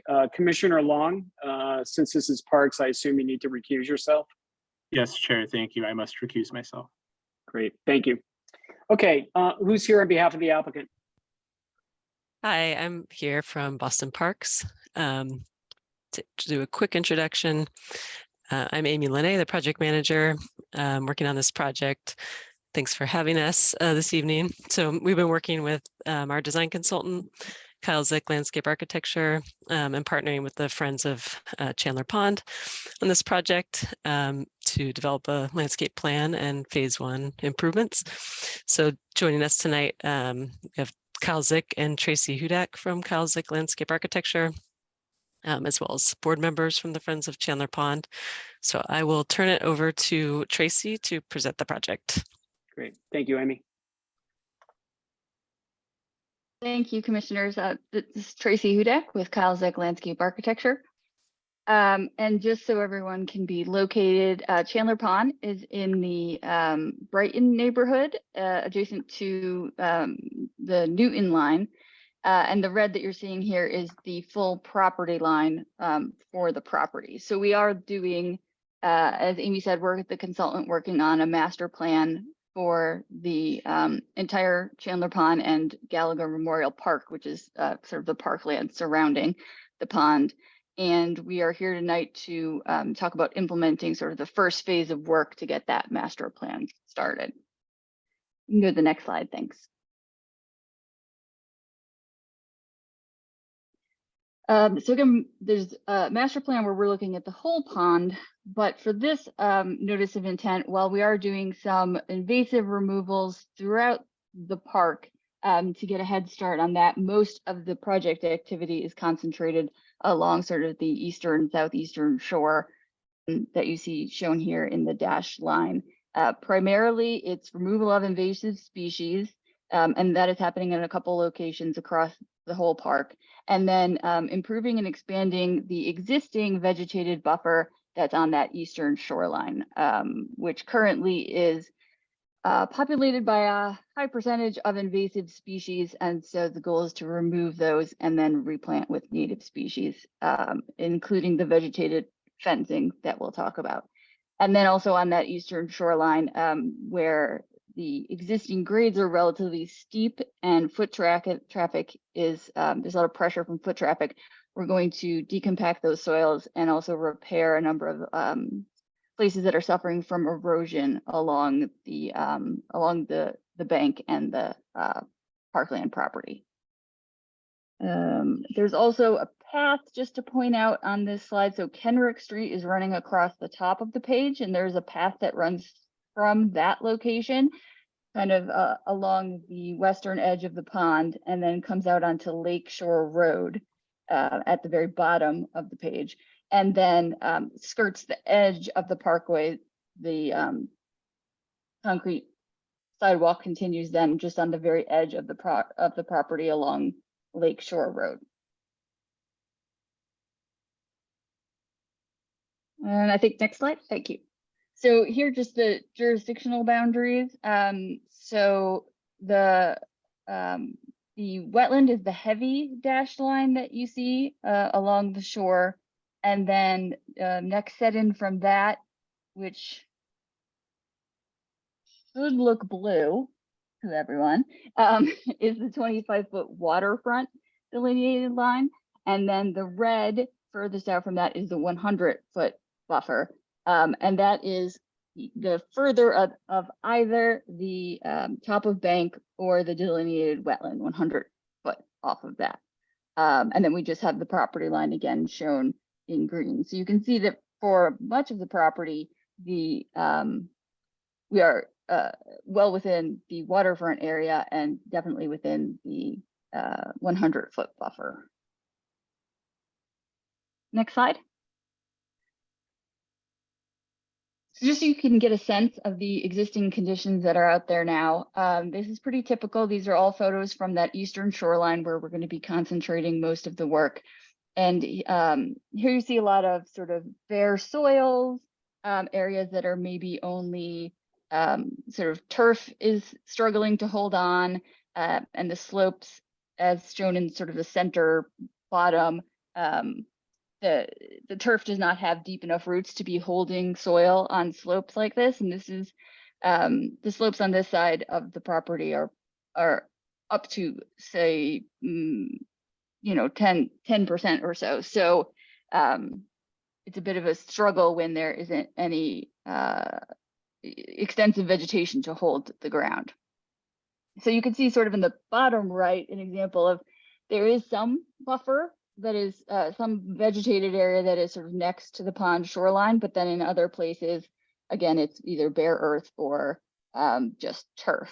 And so that's not really providing any filtration. It's not providing any deterrence from animals like geese who want to, who view this as like an ideal situation where they can climb right out of the water and then enjoy snacking on whatever turf there may be. It also encourages people to get very close to the water in any and all spots that they want. And so that is creating also a lot of problems, the erosion problems. Next slide. So as I mentioned, we're planning invasive removals across the property. And so these, the plan is to remove the 17 trees that are within the waterfront area and an additional 17 that are within the 100-foot buffer area. All of those are invasives with the exception of one clump of black willow, which are at the base of a catch basin that has an outfall right near the edge of the pond. And they have essentially sprouted themselves into a collection that is starting to block that outlet. So that is sort of a concern for stormwater flow from that catch basin. So we would remove those, but all of the other removals are invasives, primarily black locust, Norway maples, and tree of heaven. So it's just going to be, and then I should say, throughout much of the park, it is just selective removal. So there might be 20 Norway maples, and we're suggesting at this time to remove some smaller percentage of those. But in the sort of targeted project area along the eastern shore, it's going to be a more complete invasive removal. So if we go to that next slide. In this particular stretch, we remove every invasive tree and every invasive sort of understory plant that that we can get our hands on. So in this particular section, we've identified all trees with a DBH greater than 4 inches for removal. And again, these are all invasives, primarily black locust, except for the clump that falls at the bottom of that catch basin outlet. There's a number of areas labeled vegetation management area in which we would be asking the contractor to remove the sort of, in addition to the trees, the invasive portions of the understory. So it's mostly composed of bittersweet, buckthorn, multiflora rose, and the contractor would have those removals occur for a period of 3 years. This allows us some time to be able to train volunteers and to come up with an MOU with interested parties locally. Amy had mentioned the Friends of Chandler Pond, which is a volunteer group that has put a lot of effort and fundraising effort into this project. And they are interested in how they can work to maintain this buffer. But having the contractor maintain the cleared invasive areas for a period of 3 years gives us a chance to sort of set that up for success. The The other thing to point out on here is that there are areas of soil decompaction, which is pretty much everything upland of the invasive management areas. So the slopes here have been heavily traveled by folks. And a lot of the problem with being able to grow vegetation is that the soils have been severely compacted. So our proposal is to do vertical mulching, in which holes are augured on a grid system and then filled with compost. That allows us to sort of minimize our surface disturbance, but improve the soils, with time.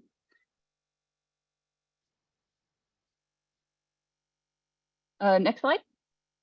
So our grading adjustments that we are proposing are relatively minor. They are primarily to repair areas of erosion where the way that people's sort of social trails or foot traffic has created minor swales that are essentially funneling water into the pond and eroding the soil. So we are looking to correct that, and then also correct areas of the bank that have been eroded by generally by foot traffic. And also to sort of restore areas where there are exposed tree roots from the topsoil having been, washed away during stormwater or during storms. If we go to the next slide. So for planting, in all the areas where we are doing invasive removals, there is a restoration of planting. However, our goal is not just to restore trees, so we do not have a one-to-one tree restoration proposed at this time, but we want to restore sort of a full, the understory and also the canopy. So in some places we are replacing with some trees, but then also supplementing with shrubs, because in a lot of places, for instance, the Norway maples have shaded out any understory that would have existed.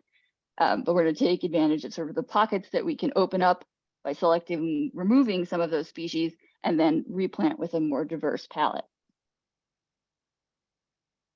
And then next slide. This is sort of the specific work to restore the vegetation buffer on the shoreline. So right now where there is no buffer, there will be buffer, and where there's existing buffer, it's going to be supplemented. So in some locations, there are existing native trees, but the understory layer right now is multiflora rose or buckthorn. And so we would, once the invasives are removed, we would replant with appropriate native species for the shrubs and ground cover layer, and leave those, take advantage of those sort of sections where the buffer already exists. And then in areas where it is presently turf, we would generally be replacing that with low growing plants, trying to maintain views, because we recognize that that is important, and that is a big reason why people come to this location and what they enjoy about it. But it lets us sort of deter unwanted foot traffic, deter the geese from taking hold, and generally increase the probability of water that's going into the pond being filtered through vegetation and improved soils, rather than simply running off and taking the topsoil with it. We would also have a protective fence at the uphill side of all of the new plantings that would stay in place for approximately 3 years to get people, the plants a chance to become established.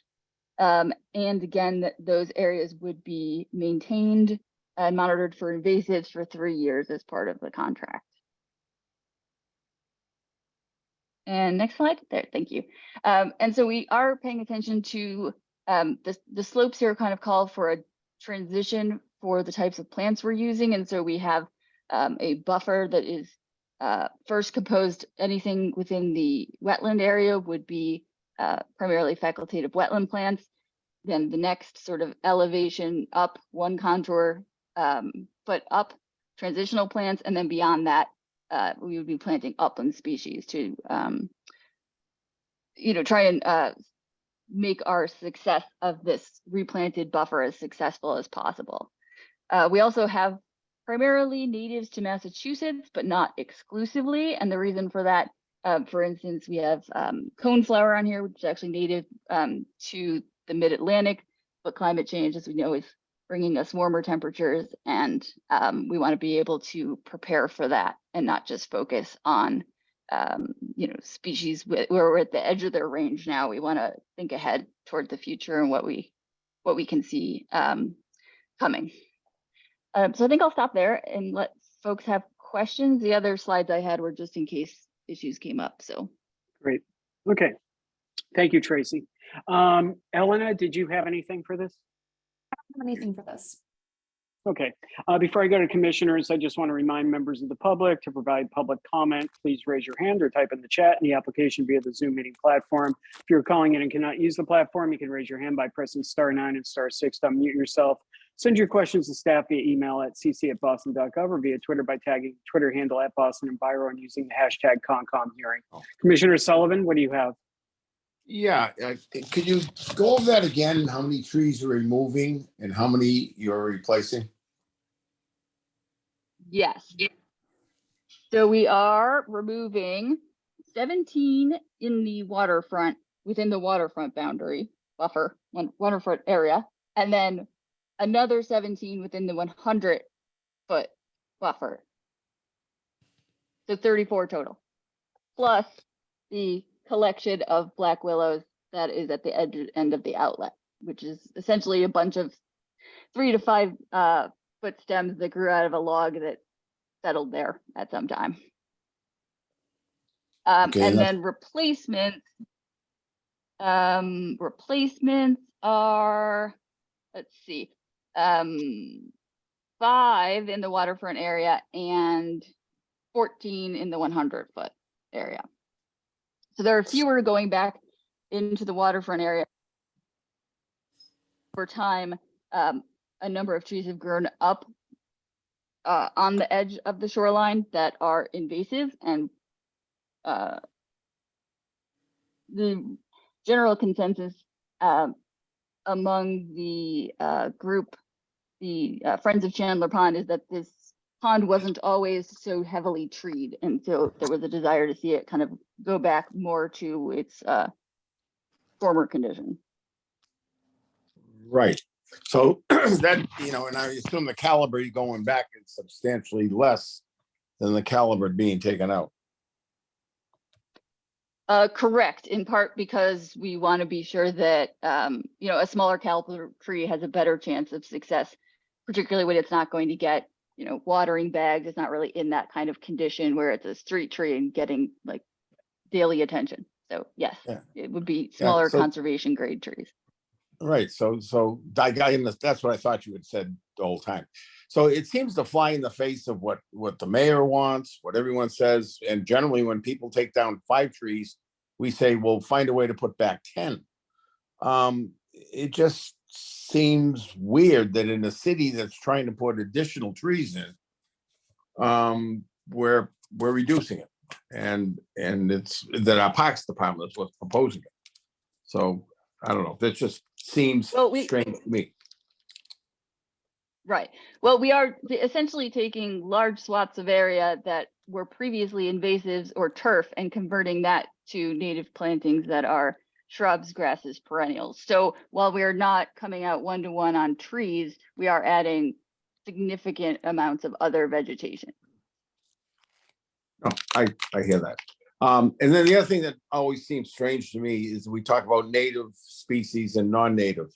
And it seems to me, even as we populated America, we were non-natives, and now we call ourselves natives.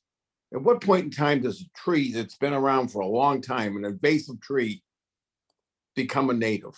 Or do they ever? They just never, ever, ever allowed to become part of the fabric of the community. We would call them a non-native or an introduced tree. They become invasive, or I've used that term when they become invasive to indicate that they essentially take over or block native species from growing. So for instance, a Norway maple creates such a large amount of shade that nothing can grow beneath it. It also sends out chemicals in its roots that stop other plants from growing. So in that case, I would call that an invasive free because it is stopping a native plant from growing. I was just asking, that's all. That's the only question I have. You did mention that outfall. Is that the outfall from Newton? No, there are a number of outfalls around the pond, one of which comes from Newton.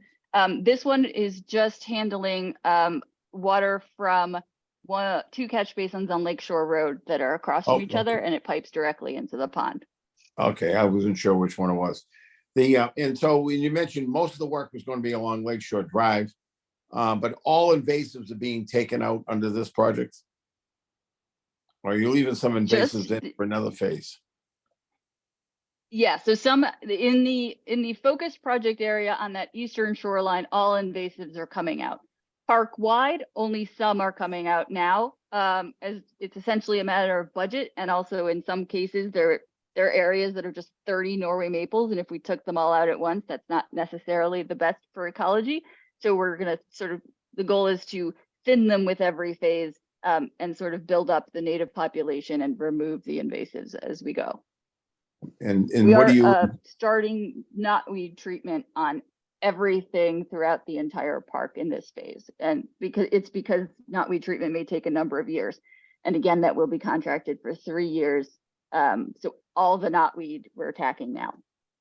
Okay, and this is phase one of how many phases? That is funding dependent, I would say, unless Amy has any other comments on that.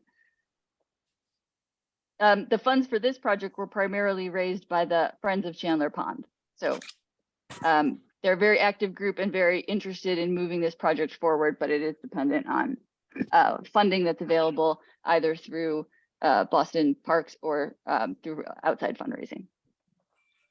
So theoretically, we could not have a lot of funds, and all the good work we did removing invasives, they could re-invade and we just have less trees, etc. So this isn't a guaranteed improvement forever. This is just a phase with a lot of hope. You don't have to answer that. That's just a comment. I'm all through with the questions. Thank you. Okay. Thank you, Commissioner Sullivan. Commissioner Conan might correct me here, but I think that this project received CPA funds. I think it was this year or the year before. I seem to remember it. Commissioner Wilson, you're up next. Maybe you can take Commissioner Sullivan out and discuss his existential question on when non-native becomes a native species sometime. I would love to go hang out with Commissioner Sullivan anytime. We don't need to necessarily talk about that one, but yeah. So I guess sort of to follow up on that Friends of Chandler Pond bit, I was just curious. This is like a Boston Harbor level list of abutters, which is very extensive to the condominiums, I'm guessing, to the western edge. I just wanted to get a sense of sort of what you had done in terms of stakeholder outreach and just understanding amongst the community, whether Friends of Chandler Pond is basically where does that sit within the Venn diagram of the community, the area around there. Yeah, and Amy may have some input on this. I will just say we attended 3, I believe, Friends of Chandler Pond board meetings to sort of explain where the project was. And we also had one general public meeting where we talked about both the master plan and this phase 1 work. Generally, I would say that, the support was there for an extended buffer for something that is larger than it is there now. People did not want the entire lawn area removed because they do use it for recreation. And so we did take that into account. Amy, do you have anything to add? I think that covers it. I think like we said, the Friends have certainly been instrumental in giving their input, and also, I think, communicating with other members of the community. So we appreciate that from them. Yeah, no, that makes sense. 2 other questions. One, given that there is a golf course that is upstream and in a neighboring jurisdiction, what sort of runoff quality do we know might be coming from that? I'm assuming it's amazing. But just whether there's any sort of eutrophication issues or other things that sort of might be seasonally dependent, or, you know, as downstream abutters. And, you know, they have a fantastic conservation commission as well, and whether this, you know, sort of might benefit from some outreach. Yes, we have had, and Amy can speak to this more specifically, but she did have a conversation with the manager of the golf course over there. We do not, and this has come up through the master planning process, is that we do not have a complete picture of the existing water quality in the pond. We know that in the past it has had invasive species efforts undertaken, and also dredging, but its current water quality is uncertain. And so we are planning to do water quality testing either this month or next, with particularly an eye to the inputs coming from that. It's not that big, 30 inch outfall from that is primarily coming from the Newton Commonwealth Golf Course. Yes.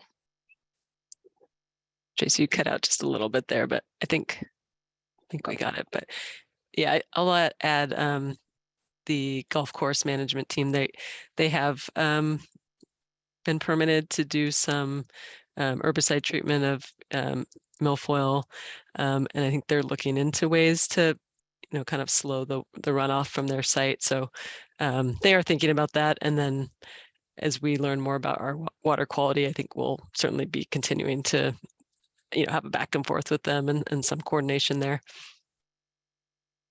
Okay, yeah, no, that sounds good. I was doing some amateur learning about grub control in a sort of aquatic environments, and I guess that's one of those things where it's like they are not necessarily within, say, whatever the buffer is, 50, 75, 100 feet.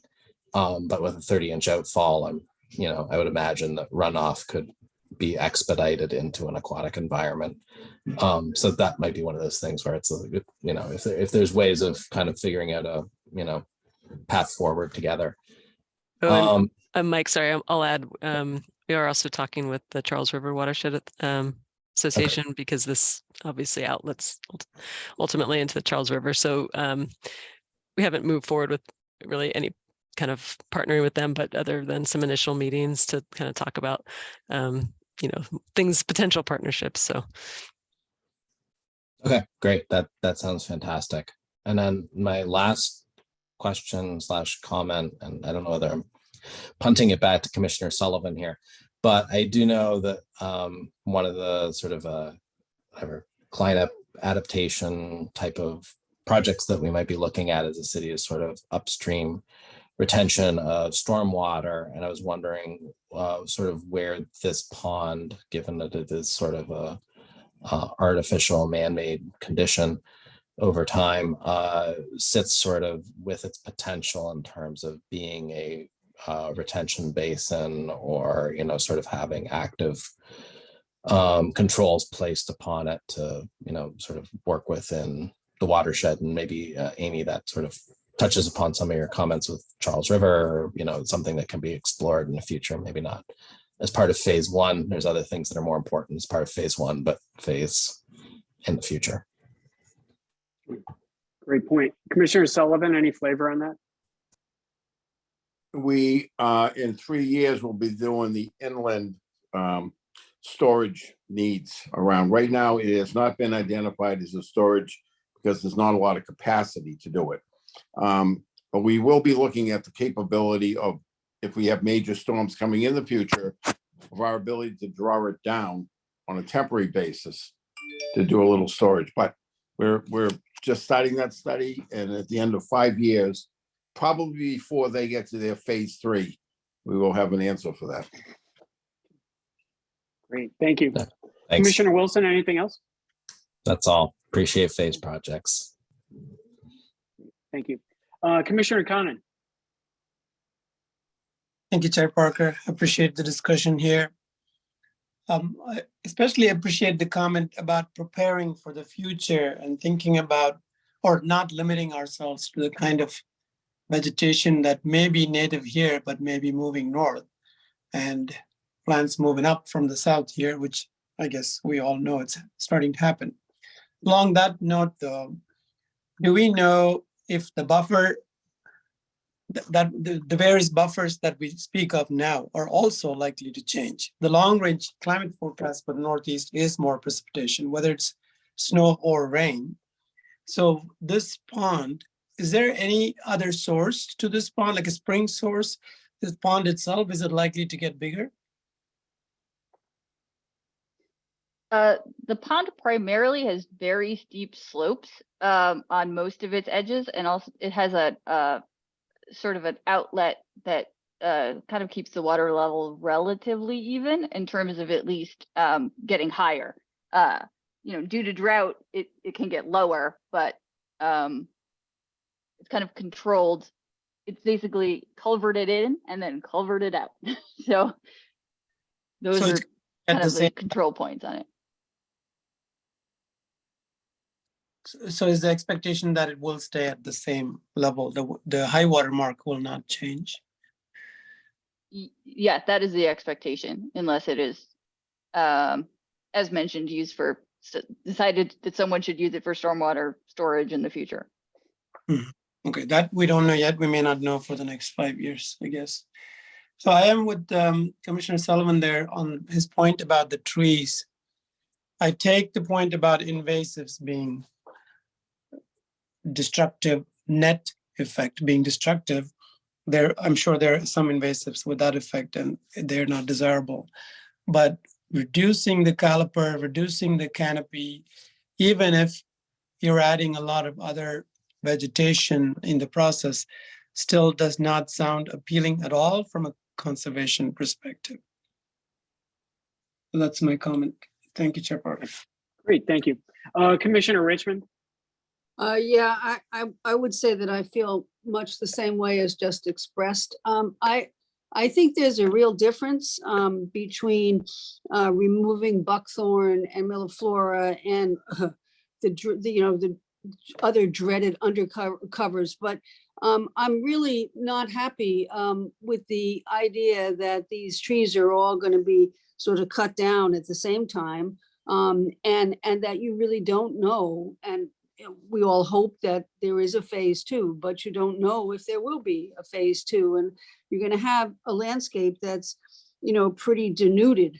And so I guess I'm hopeful that maybe that portion of what you're planning to do, you can get rid of all the bittersweet that you want. And when you're finished doing that, maybe you'll come to where I am and remove my bittersweet. But the idea that all those trees are going all at once is an idea that I don't like either.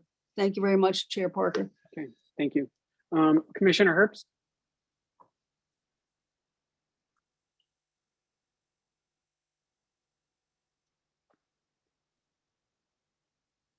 Did we lose Commissioner Herbst? Nope, you're not. You're muted. Here we go.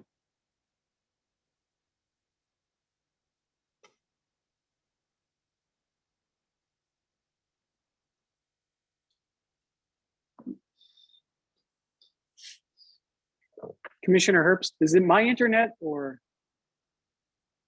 I'm not hearing Eleanor? Commissioner Herbst either. Okay.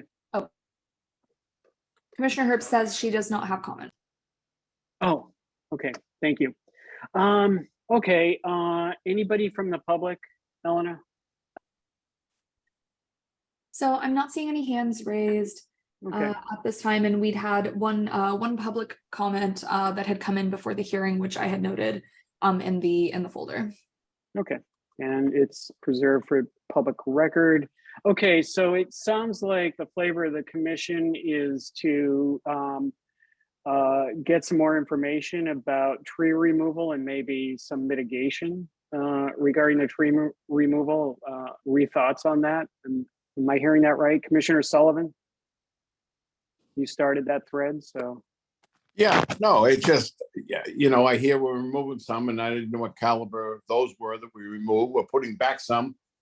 I know there'll be a smaller caliber. I don't know how long they'll take.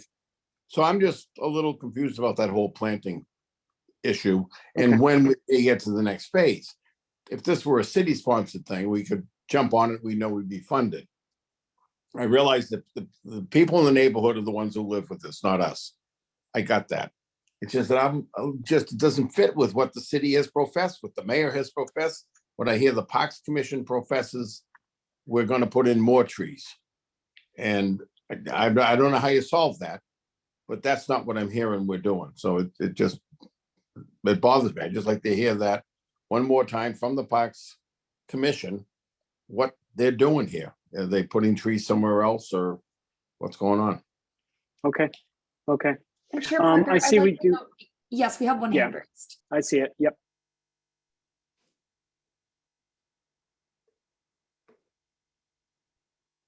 I'm sorry, DB. Bryce? Oh, yes, thank you. Yes, Reef, DB Reef.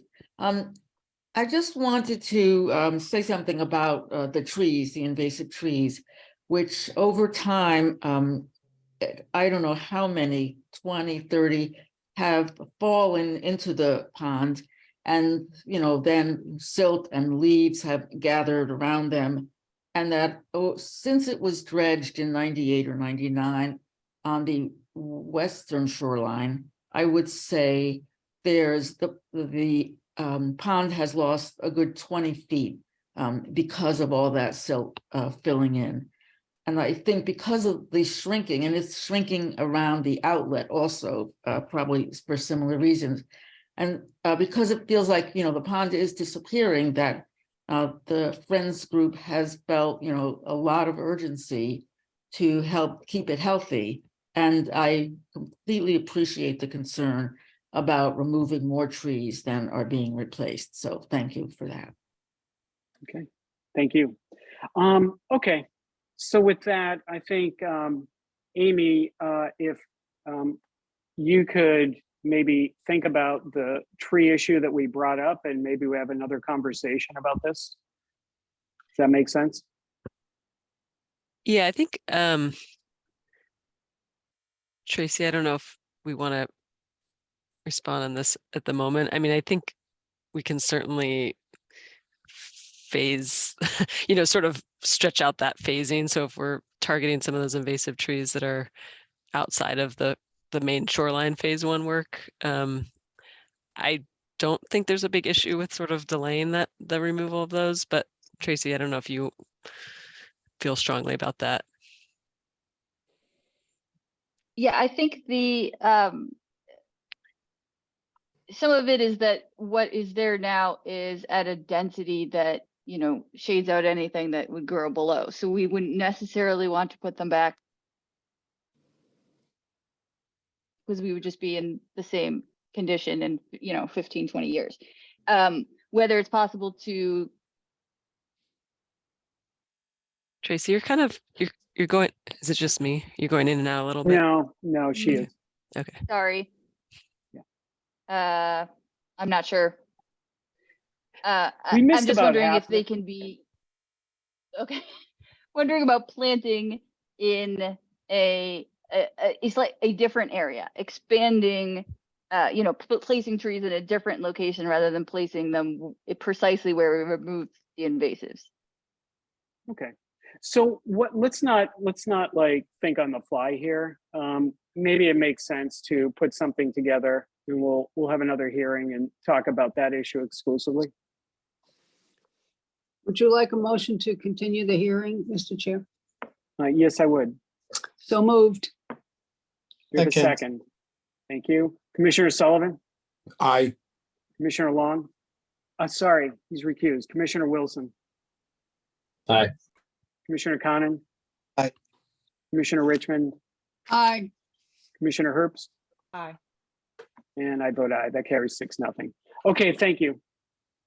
Okay, next item on the agenda is notice of intent for DEP file number 0061943 in Boston file number 2023-032 from Niche Engineering on behalf of Cronin Dry Dock LLC for the proposed construction of a building and stormwater system located at 24 Dry Dock Ave in South Boston. Resource area is land subject to coastal storm flowage. Who's here on behalf of the applicant? Good evening, Commissioners. John Schmidt with Niche Engineering. Great. Who else do you have? And also with me is Caitlin McCarthy with the Cronin Group. Great, thank you. And John, just by looking through the materials, if you could also focus, this is a redevelopment project, focus on the improvements you'll be making to, stormwater management, Sure. landscaping, and those sorts of things. Happy to do so. Thank you. Next slide, please. Next slide, please. So we're at this project is at the intersection of Tide Street and Dry Dock Ave in the EDIC area of the Seaport District. The project limits are outlined in red here, and the entire parcel is within the land subject to coastal zone flooding. Next slide, please.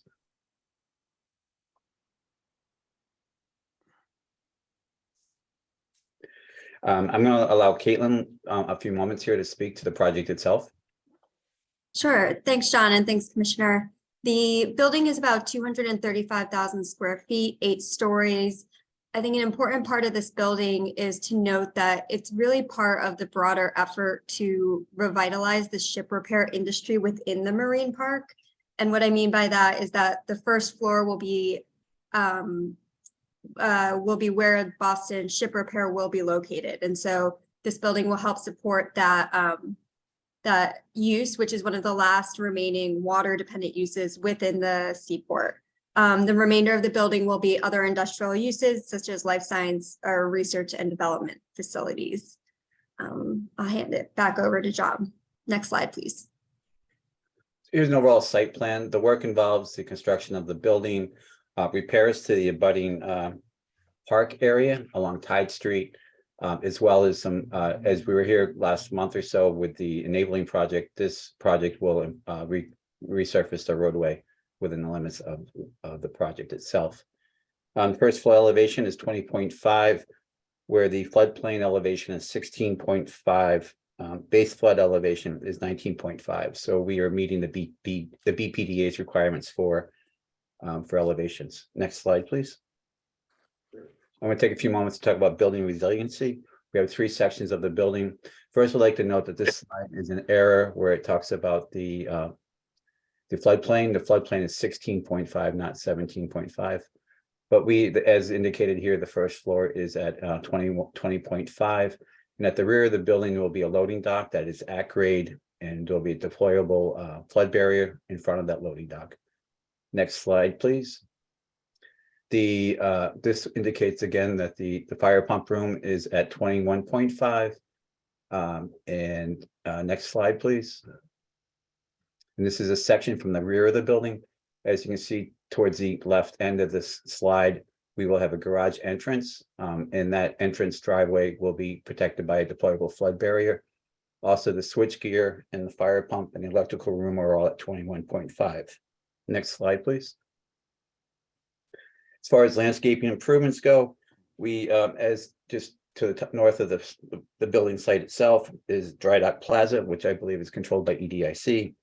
And we agreed with EDIC to provide improvements to that park, which involves protecting and maintaining the trees, and repairing the lawn, upgrading the mulch beds, installing some new walkways, new benches, new chairs, picnic table, as well as improving the observation platform that is there.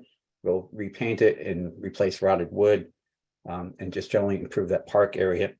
There's also a proposed park area at the left end of the building, or the westerly end of the building at the intersection of Tide and Dry Dock. And part of that will allow for the planting of 8 new honey locusts, as well as 4 proposed pin oak. The 10 existing honey locusts are in that park area that you spoke to. And then in the bottom right, there's 1 honey maple that will also be protected and maintained. Next slide, please. Stormwater management. The project will be collecting and recharging the 1 1/4-inch rainfall event as required by Boston Water and Sewer and the BPDA.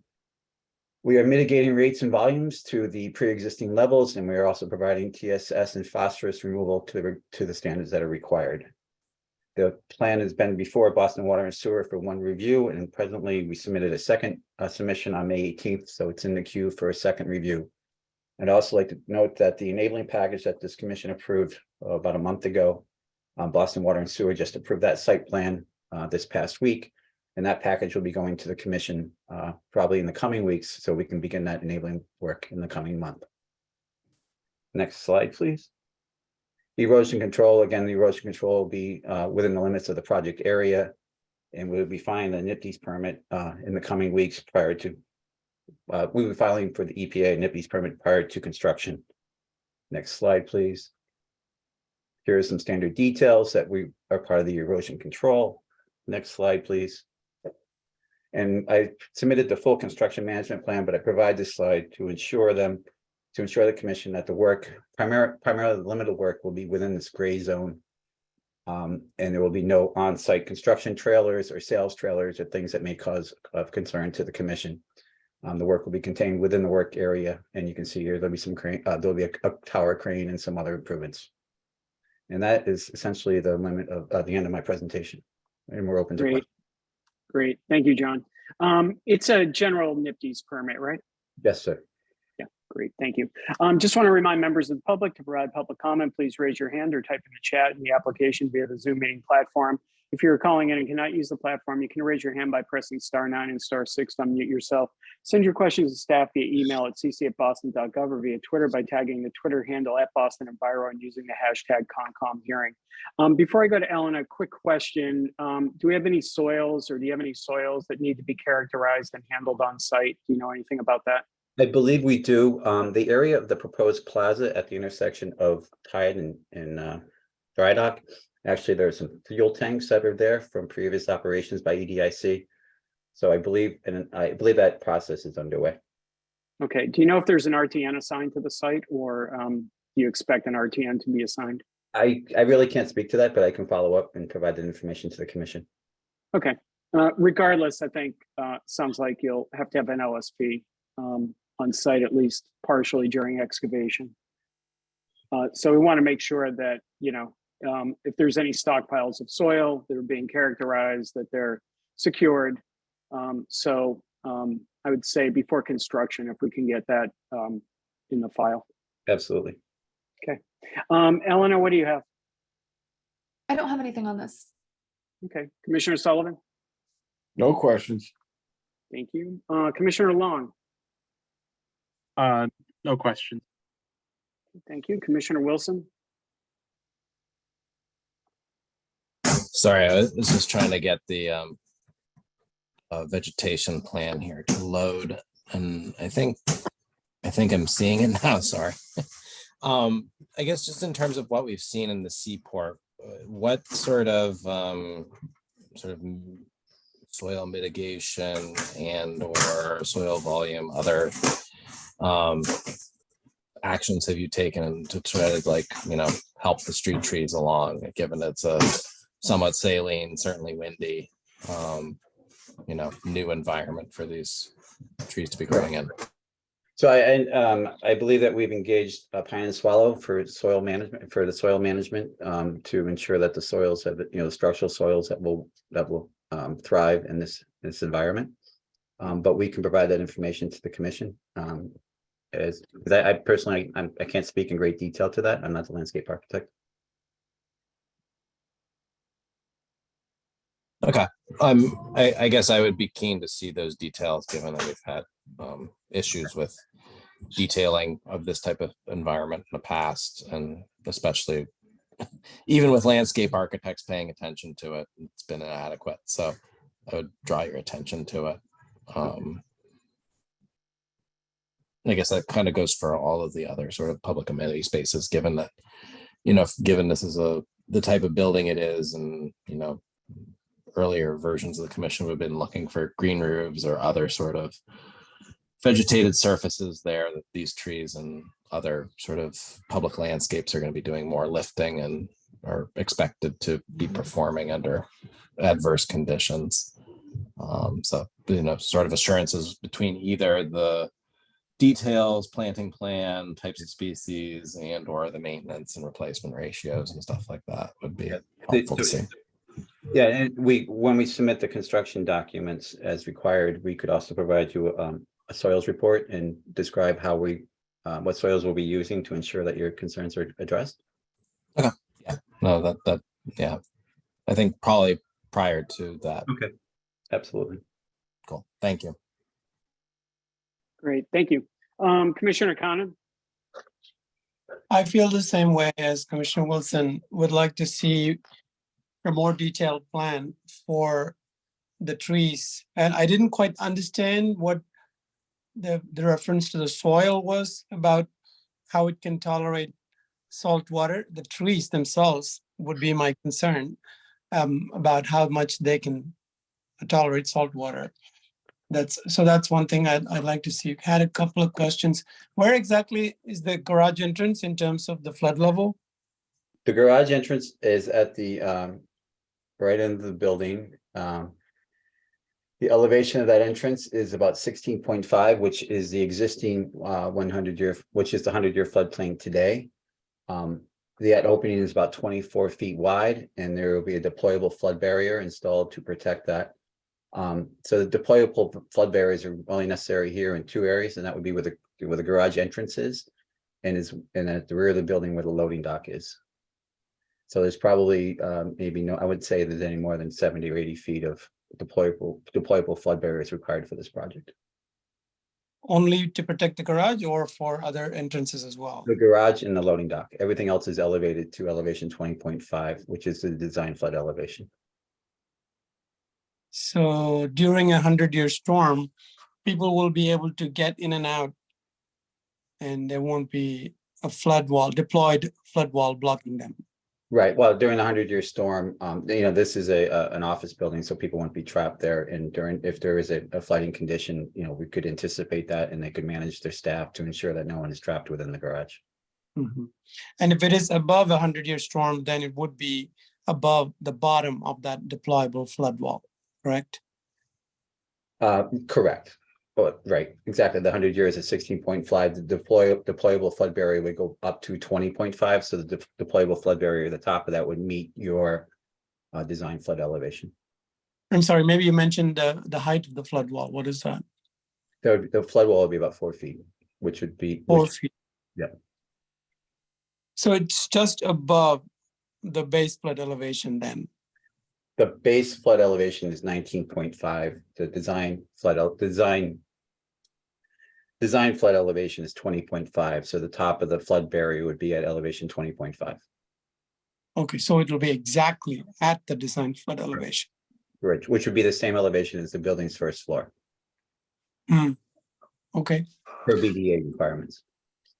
Right. I also like to note that in the coming year or so, we intend to design the building to the right of this 28 dry dock. And this is designed so the garage will extend to 28 dry dock. So the two buildings will only have one means of one garage entrance. And that would, again, mitigate any flooding issues to those buildings because there'll only be one point of contact. I see. Hope I didn't confuse anyone. I think I'm following that part. I am concerned about what infrastructure is needed for this building that will actually end up underwater and be in salt water. So all the electrical and the pump room and the switch gear, everything is at 21.5, which is 2 feet above the base flood elevation. So the sensitive equipments are all elevated and protected. That's what the cables and the wires and everything that leads up to the equipment. Well, they'll be hung, right, so they'll be hung in the garage. So they'll be just below the garage. I'm sorry, just below the first floor. But the structures, and those conduits will be watertight. And but the equipment itself will be at elevation 21.5. They'll be watertight and they will be resistant to saltwater corrosion. Correct. That's good to know. I wonder what kind of material that is. Yeah, so what did I see? 1.25 inches rainfall? Is that what I saw? in this Yes, slide? so we're capturing, from, as required by the BPDA, we are capturing and recharging 1.25 inches from the impervious areas. And that water is treated and then recharged on site. And anything above that will be, Will discharge into the Boston Water and Sewer Storm System at a rate and volume less than what's existing. I just wonder how it's possible to guarantee that. Wouldn't it depend on what rate the water is falling? How can you control that rate if the water is falling on the building at a higher rate? While the water will be captured and brought to the retention systems, and within the retention systems, they have control outlet structures that regulate the rate of flow out there, and we're mitigating that rate to the 100-year storm event per standard practices and regulatory requirements. Okay. All right. Just on the coast, my concern is a little bit more because, there's water coming from the ocean and there's water coming from the sky. But I understand you are at least trying to conform to the rate requirement. Thank you. That's all, Chair Parker. Thank you. Great, thank you. Commissioner Richmond? Yeah, I think my questions have been thoroughly vetted just now, but what about a 500-year storm? Do we have a baseline for where that would be on your building? We have not studied the 500-year storm event. Okay. I mean, we've already had supposedly something which people are calling a 500-year storm, so it's likely to come. I guess I just join in the concern expressed just immediately before me that, the bottom of the building is going to be underwater and subject to saltwater corrosion. Is that the absolute?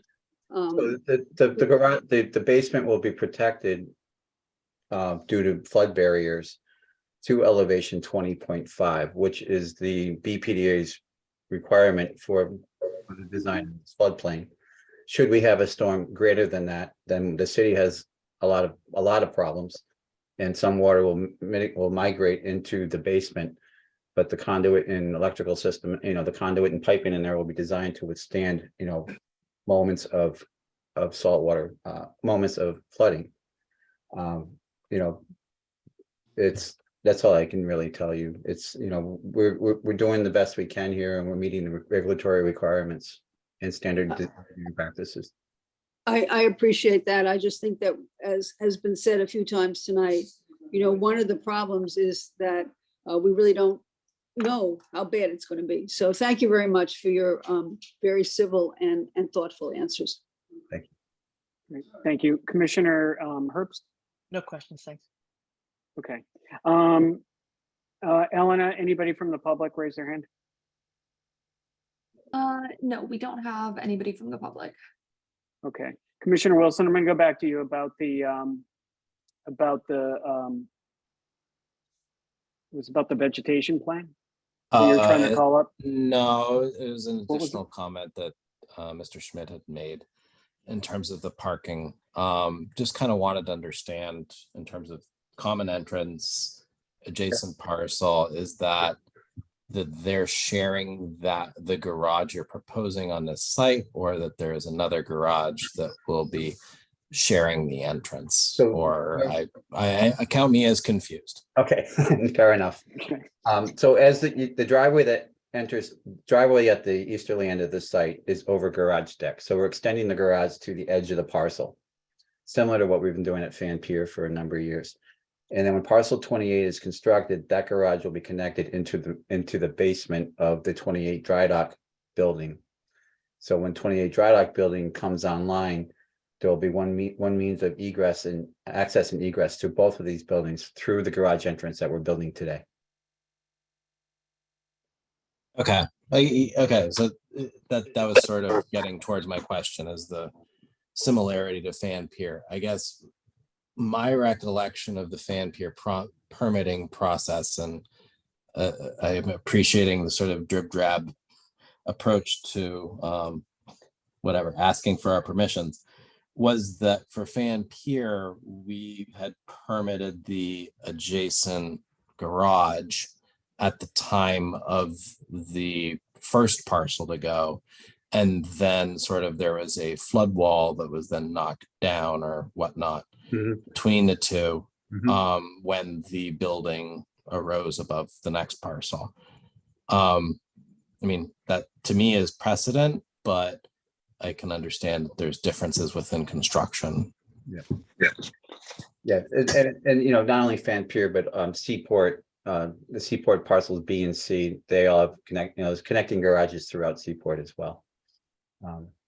And parcels L1 and L2 have connecting garages. So it's a practice that we've been doing now for probably 10, 15 years or so. And what it does is mitigates entry points and also helps manage traffic. Sure, no, I appreciate the sort of shared entry points. I guess my question is in front of us tonight are we looking at the full extent of the underground parking? The end, yes, you are. It extends to approximately the parcel line. Let me see if there's a slide here that speaks to that. Okay, so the full as opposed different from say Fan Pier where the parking was the area of the underground parking was extended after the construction. The full extent will be open during this. It's just the connection from the building adjacent that will be inserted in an additional phase. Correct. Yes, I think that summarizes. Okay. John, I'll make the commitment that when he takes me out to teach me about trees, I'll teach him about foundations. Oh, boy. Here we go. I'm only allowed to make a wall 48 inches high, John. I'm not doing anything special as a landscape architect. So thank you. I'll appreciate your foundation instruction. Okay. Battle of the heavyweights there. Okay, so just quickly before we close this out, are we going to require a vegetation plan prior to closing this, or were you looking for something to discuss quickly at a subsequent hearing? Let's see you, Commissioner Wilson. Yeah, I mean, I think, I don't want to add burden unnecessarily, but I think I would like to see a vegetation plan that is as robust as the ones that we have had to have continuances on in other parts of the Seaport. If that sort of is able to be done administratively, then that is fine by me. Okay, Elena? I don't have anything further on this. I think I'll defer to the commission on what they would prefer to see and in what order.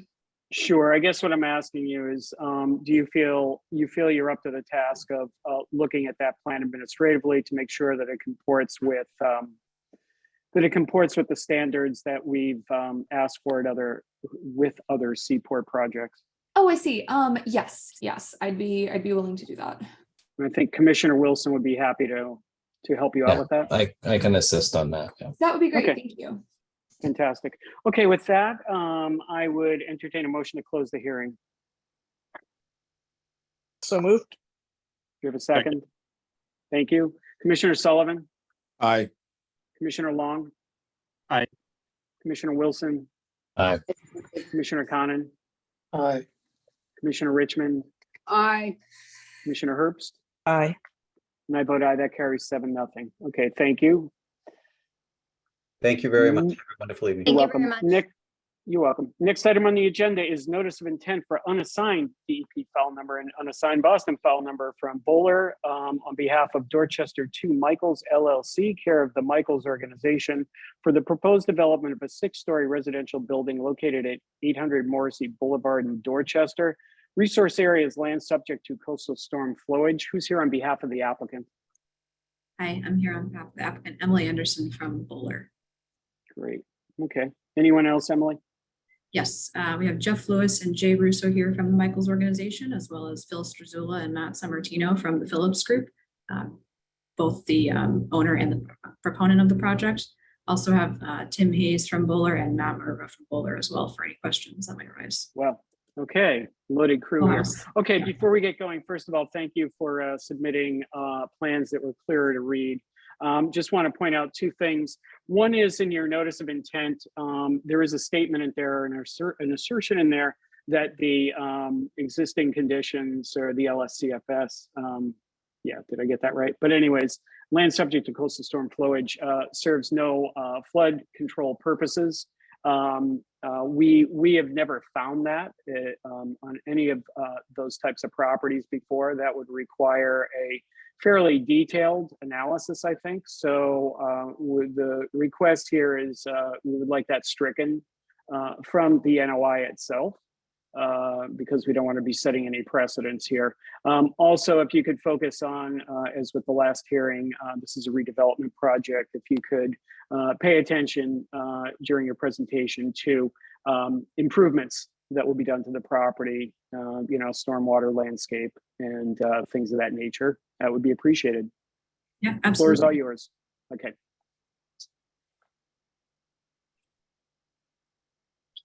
You guys have the slides available? Great. Yep, so this is the project context. You can see the red dot is our site on the left side. That's 800 Morrissey Boulevard, just offset from the Deposit River by I-93. And then the right view kind of shows a more zoomed in look at the site. It's currently an underperforming Ramada Inn. Next slide, please. And then zooming in a little bit more, this slide is rotated, so north is now to the left of the page. You can see our site outlined in red. It's surrounded by I-93 to the east, Boston Bowl and Phillips Chocolate House to the south, Morrissey Boulevard and Freeport Street to the west, and 780 Morrissey Boulevard to the north, which is actually under construction now. It's by the same development team. Great. This is our existing site. The existing buildings kind of highlighted in tan and the limited landscaping on site in green. The FEMA floodplain is noted in red there. The jurisdictional area of the site is over to the right of that red line. So primarily today, the floodplain is made up of the existing building as well as mostly parking lot and then some parking lot kind of buffer landscaping. It's pretty degraded today, as we'll get into. Next slide, please.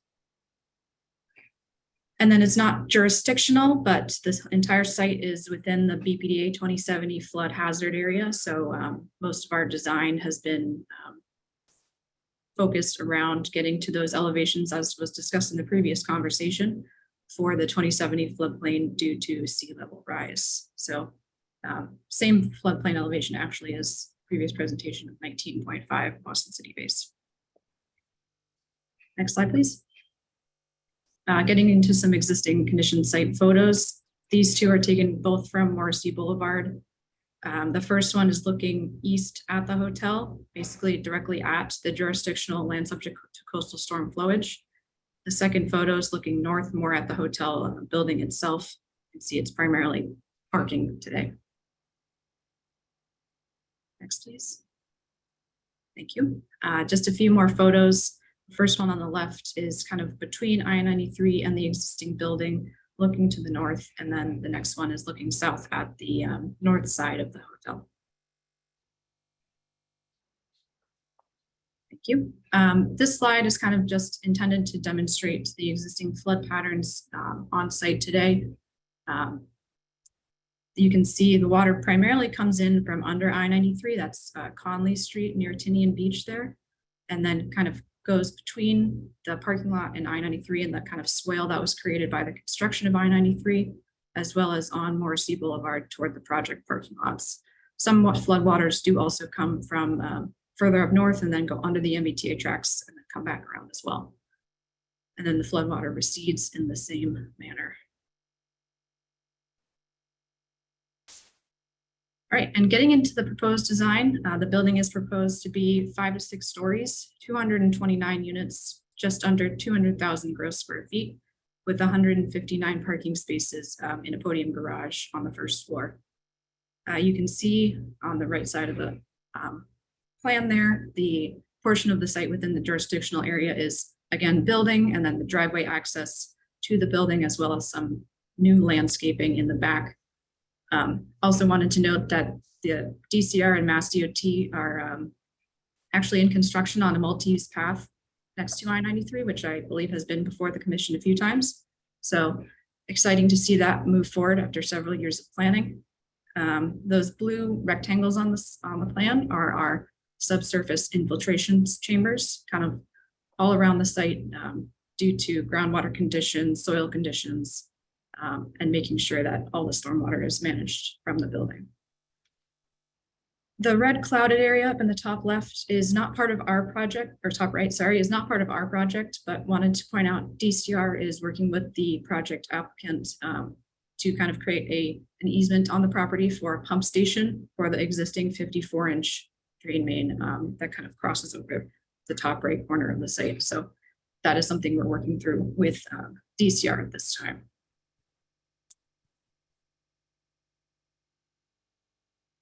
Next slide.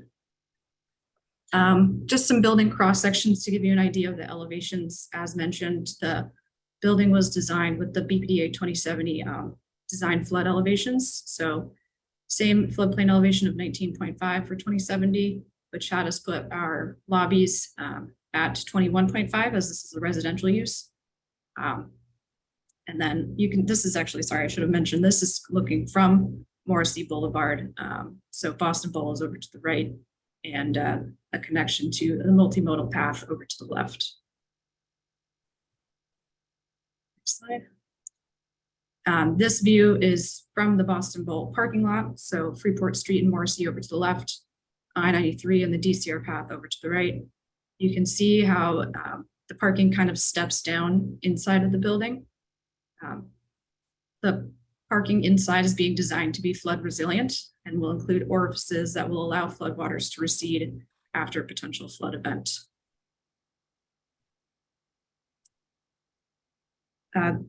We have our proposed landscaping here with plan here with landscaping areas highlighted in green and a table which is probably too small to read on this slide, but Matt Merva is on the presentation here tonight if anybody has questions about the landscaping plan.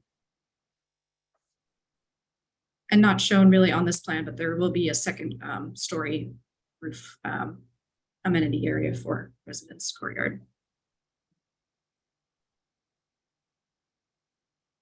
Right, and just to echo the earlier slide on existing flood patterns, wanted to show the proposed flood patterns is essentially the same as under existing conditions, except where the new site wall reduces the exposure to flooding at the building itself. You can kind of see there's less blue hatching there at the proposed new building. Also wanted to point out that Climate Ready Dorchester is currently investigating installing a deployable flood barrier underneath that I-93 bridge, which is where a lot of the floodwaters come in today. So should that move forward, I think the flooding in this area in the future might look a little different.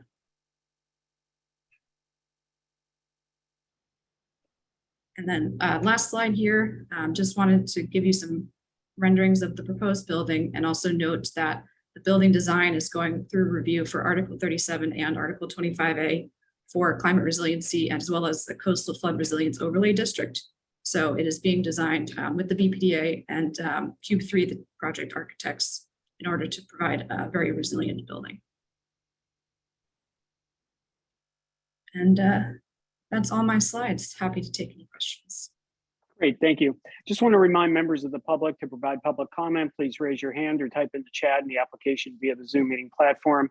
If you're calling in and cannot use the platform, you can raise your hand by pressing *9 and *6 to unmute yourself.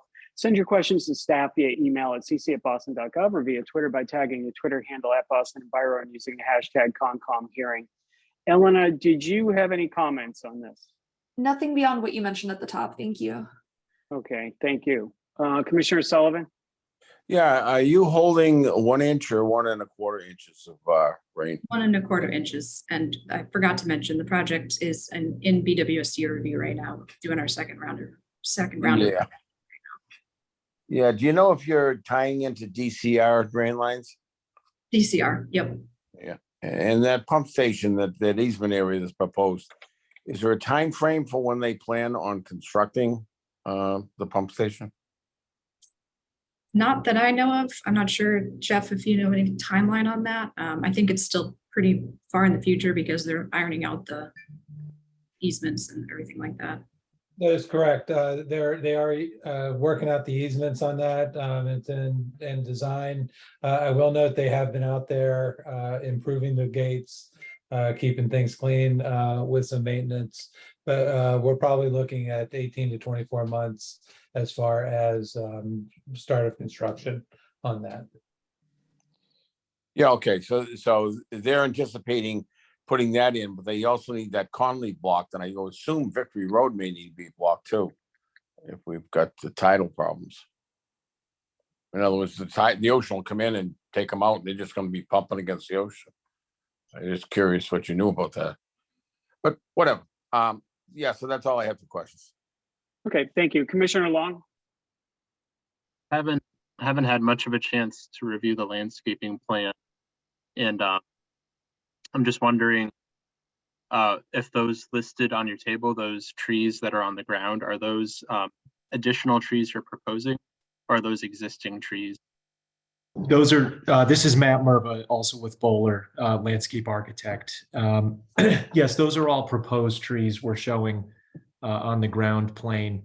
Some of them that are off to the north on our page here, or actually it's east, but to the top of the page, are being proposed as part of the DCR improvements.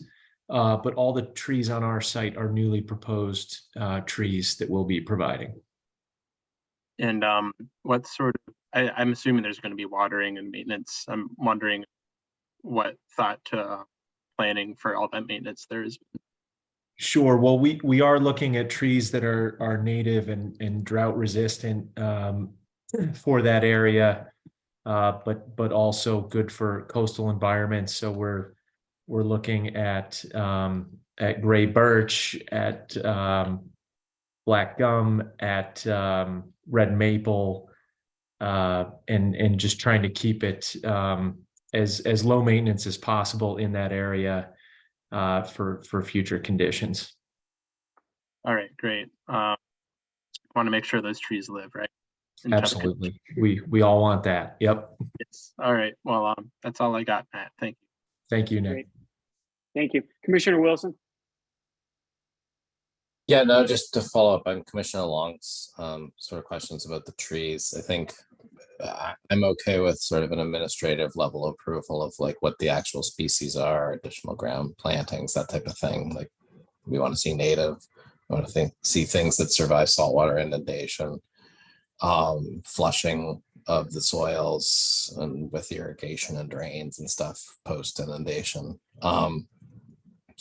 I guess the only, and this isn't necessarily a comment for you guys, but because, you know, I think you are endeavoring to stay consistent with the Climate Ready Boston Dorchester, but as this rapidly developing area of the city sort of moves forward and there's additional sort of flood walls and redirection of the incoming and outgoing storm surge, whether this is what is necessarily then consistent with the broader plan. And I guess one of the things that I'm sort of wondering about, and this is, I don't know what city department would look at this, but between sort of the building parcels, right? Everybody's sort of individually adapting in their own special way. Whether we're funneling not necessarily more volume, but higher velocity floodwaters between any maybe gaps in sort of access points between flood walls and other things like that that cause unintended consequences as we sort of do this as a parcel by parcel approach. I guess I see the larger master plan. I see people complying with the principles of that larger master plan, but you know, I don't know whether in totality, once we've seen the development of this area, whether this is the type of planning we would have done and the type of vegetation we'd want to be seeing on the surface and the type of development we'd want to be seeing on sort of a fairly exposed, if not vulnerable part of the city. So I guess a question I would be put back is that, the plantings that you might think are compatible might need to be more robust and have more armoring and more whatever ability to adapt to future conditions over time, as that sort of as an ongoing maintenance regime would be something that I might like to see. Yep. Makes sense. As you're talking, I do wonder on some evening where we have a light agenda, if that ever happens, I'm wondering if maybe we could be paid a visit by someone from the BPDA to talk about, excuse me, the 25A review. Might answer some of the questions or feed the discussion that you were talking about like velocitizing flood flow and things like that. Yeah, it's that being sounds done good. on district levels. Yeah. Okay, great. Good summer Commissioner chat. Conan? I'm sorry. No, it's a good summer chat when we're all on the beach for. Yeah. Okay, Commissioner Conan? Oh, looking forward to that summer chat. I thought that was an interesting point, Commissioner Wilson, about the velocity of water between properties, as everybody has an individual style of mitigating and adapting. I thought it would be the Environment Department, but I think Chair Parker, you're suggesting here that the BPDA is the one that would be answering that, but we'll see. Whoever can come on that light agenda day, we'll talk to them. So I heard a comment that says water kind of goes back the way it came. And I'm not sure that always happens. And I'd like to understand a little bit more about that. That was positioned as the current flooding scenario. What I'm seeing where I live, and I live in East Boston, and some of the waterfront areas elevated. And when the water comes over that elevated space, it doesn't seem to know how to climb back up and go back to the ocean. It kind of gets stuck on this side. Does that not happen right now? Anywhere there's the water coming over any elevated surface? So I believe primarily the area that I'm thinking of where it comes under the Tinian Street Bridge there's not a lot of higher elevation spots between there and our site. I do think that there's been some, flooding on the Boston Bowl site next door in the past, and that tends to linger, but I don't think there's anything necessarily holding it back from receding in the way that it came in terms of grade. I see. Well, that's good. Is that grading likely to change though? That is something more to like Commissioner Wilson's point, when you kind of zoom out and look at the area as a whole, and the Climate Ready Dorchester was also mentioned here. So that's something to just keep in mind. I don't know to what extent you're looking at the bigger picture there, but I would wonder about water getting stuck. Yeah, sure. There's actually almost a swale kind of built by I-93, basically where the bike path is going to be. That's basically a low point in the area, and I don't believe that's going to change. So if anything, like that is going to act as kind of a swale to draw water back away toward the ocean. Even if these parcels get developed. Conan, any water that gets in there that can't get back out of Collins Street will go to the existing catch basins, flow through the DCR pipe at low tide and make its way out or through their pump station. So I understand it's coming like water coming over a weir wall, not all of it, and then goes into a little hole. Well, that little hole has catch basins that's already designed and operating as it rains out today and works its way through the DCR pipe. Correct. So that won't be a problem. Yeah, so that's why you mentioned DCR even in your comments, I think.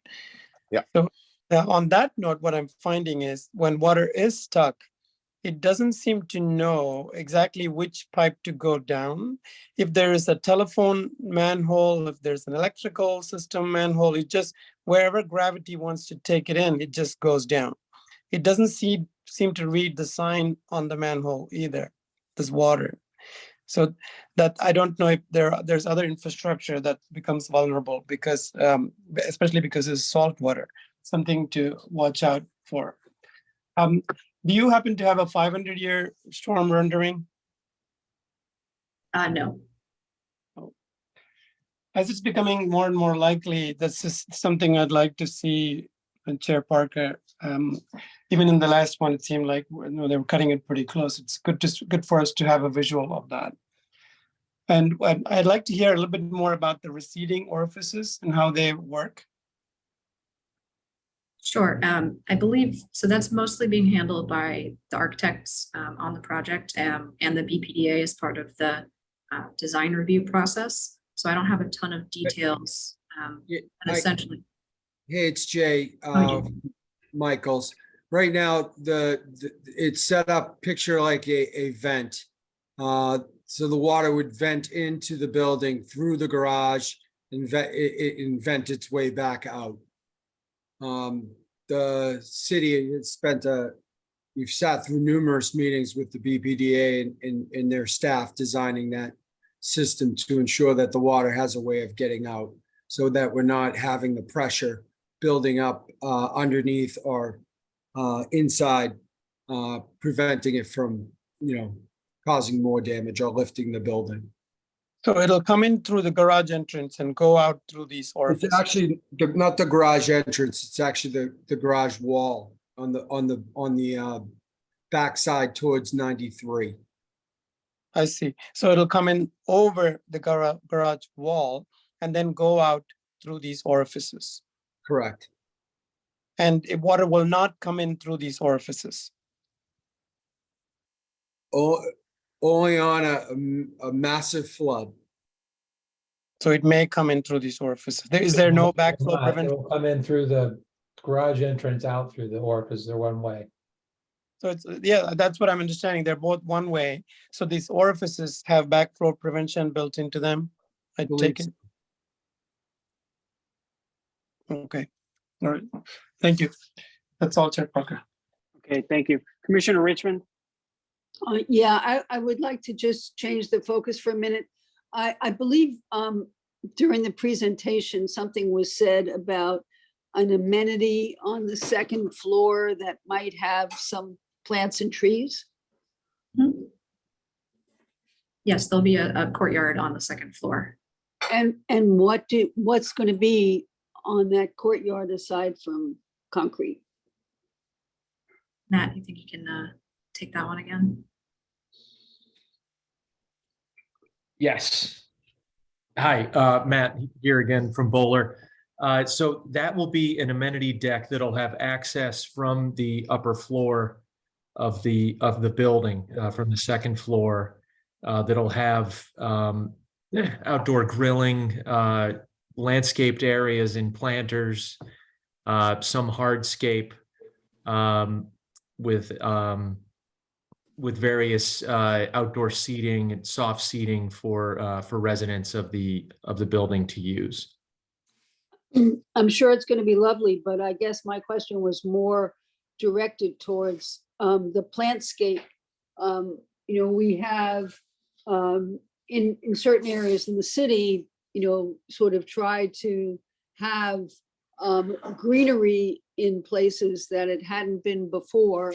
You're redeveloping something right now, and it seems to me it's an opportunity for us to, see if we can increase the greenness of that particular space. Absolutely. So what specifically, I mean, I'm sure the grill will be lovely and the soft seating, but what specifically in terms of plants or trees are going to be up there?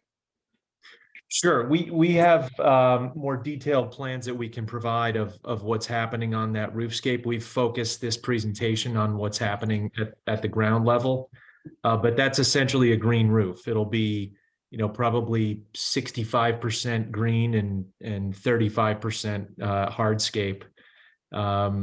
Maybe, right around there, I can get you more exact calculations, but combination of ground covers and low growing shrubs.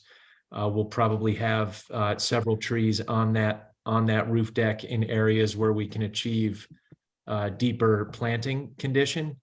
But we do intend for that to be a green space that people can utilize. Okay, well, that's great, and I encourage you to do that, and I would look forward to seeing those plans, having them submitted to the commission. The other question I have has to do with the utilities that are going to be in the areas where you expect there to be flooding. It may go back to some other person on your team, but at what level, maybe this question has already been asked, but I don't remember the answer. At what level will the utilities be on this site? Are you asking about things like the electrical transformer equipment? Oh, yeah, yeah. Those are going to be off of the garage entrance, so right around elevation 19.5, which is about 3 feet over the current FEMA flood elevation and right about at the BPDA design flood or design flood elevation for 2070. Well, I mean, with all due respect, I think, you know, we can probably all agree that the FEMA flood elevation may be accurate as of today, but it's not going to be accurate in a very short period of time. So you're saying that you're putting the electrical stuff at the minimum grade possible? No, she was saying 3 feet above the FEMA. Right, Flood map. above the FEMA, but at the other BPA level. Is that right? Yes, we anticipate having a bit of a concrete pad under the equipment, so it'll be raised up a couple more inches. I understand that's not really the ideal situation. We went back and forth a lot with the BPDA on the location of the electrical equipment. If it was to be higher up, it'd be basically right at the front entrance of the building, which nobody really wanted. So we kind of found this as the compromise position where they thought long-term, this would be the best place for the equipment. And so somebody has approved that location. Well, we've been approved by BCDC and we're still in design review with the BPDA. So far, they have not issued a final determination as to whether that's the appropriate height for the utilities? We also have BPDA and ZVA approval on this project. I'm not sure I understand that answer. So we have the BPDA approval. There's just additional processes before we get our construction documents finalized. Okay, but what you're saying then is that they have signed off on the level and location where you're proposing to put the utilities. Yes. Okay, I thank you very much. Thank you. Commissioner Herbst? I have no questions. Great, thank you. Elena, anybody from the public? I'm not seeing any hands raised. Okay. Did we get a DEP file number during the pendency of the hearing? I will check right now, but there wasn't one during the day. Emily, did you see anything come across your computer? I Laptop? did not see anything come across today. Okay. Okay, so with that, we'll have to continue the hearing until we get a file number. So with that, I'd entertain a motion to continue the hearing. So moved. Second. Okay, Commissioner Sullivan, Aye. Commissioner Long. Aye. Commissioner Wilson, Aye. Commissioner Conan, Aye. Commissioner Richmond, Aye. Commissioner Herbst, Aye. and I vote aye. That carries 7-0. Okay, thank you. Thank you. We'll see you Thank again. you. Have a great night, Commissioners.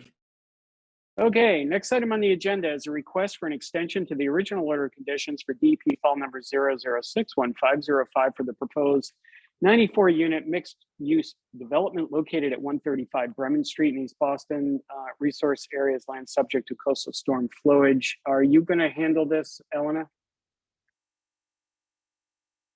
Sorry, yes, I can. So we had received a comment today, which obviously was not reflected in staff comments until today when we received the comment that is just causing a little bit of concern. So we received a comment that the project area over the last few years has failed to maintain a project site that is free of trash and debris.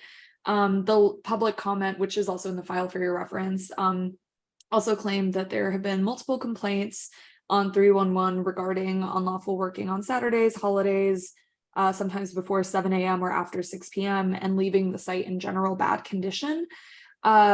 So I was hoping to sort of bring this up during the hearing today, and if we're not able to resolve it today, I'm not actually sure if the proponent is here at the hearing, but if we're not able to resolve that, I think that we would maybe need to have some conversations with the proponent before we're able to approve of this extension. Yeah, I'm not sure about that. What did you check with ISD to see if there was any orders issued or? I haven't been able to. No, that's actually so, good idea. It came in later in the afternoon today, so I didn't really get a chance to actually look into it. I just wanted to flag that for you. Yeah, I'm not sure how it affects our analysis though of whether we extend the order of conditions. I mean, as long as they're proceeding with the work pursuant to our order, anything that if there's a neighborhood beef there, I mean, that gets sorted out by ISD. I mean, that's not really our issue. Oh, and I'm sorry, Caroline, did you have your hand raised? Yeah, hold on. Oh, sorry. Yeah, we'll yeah, get back I'm sorry. to that. Apologies. Yeah. So that's definitely something that I could look into. I think that's there are essentially so it's basically it's up to each commission whether they want to approve of an extension or not, but it is up to their discretion. So I mean, if it turns out that there have been complaints and that the project hasn't been proceeding at a reasonable rate, it's an option for the commission to choose not to issue an extension. That being said, there's not really specific guidelines around that. It really is up to each commission's discretion. Yeah, no, I understand that. I guess what I'm saying is that what you're bringing to us is that you're asking us not to grant this extension because there's been complaints about the work site itself that to this point hasn't been substantiated with ISD. So that puts us in sort of a tricky position here. And the proponent's not here. When does this order expire? Commissioner Park. Yeah, sorry. I Eric Bradney, Civil Engineering Alliance. I'm the civil engineer. I'm here on behalf of the project proponent. I can't speak to what's going on currently with the items that Elena had just mentioned. I can speak to the fact that no work relative to the order has been completed yet to this point. The original order was issued in 2017, June of 2017.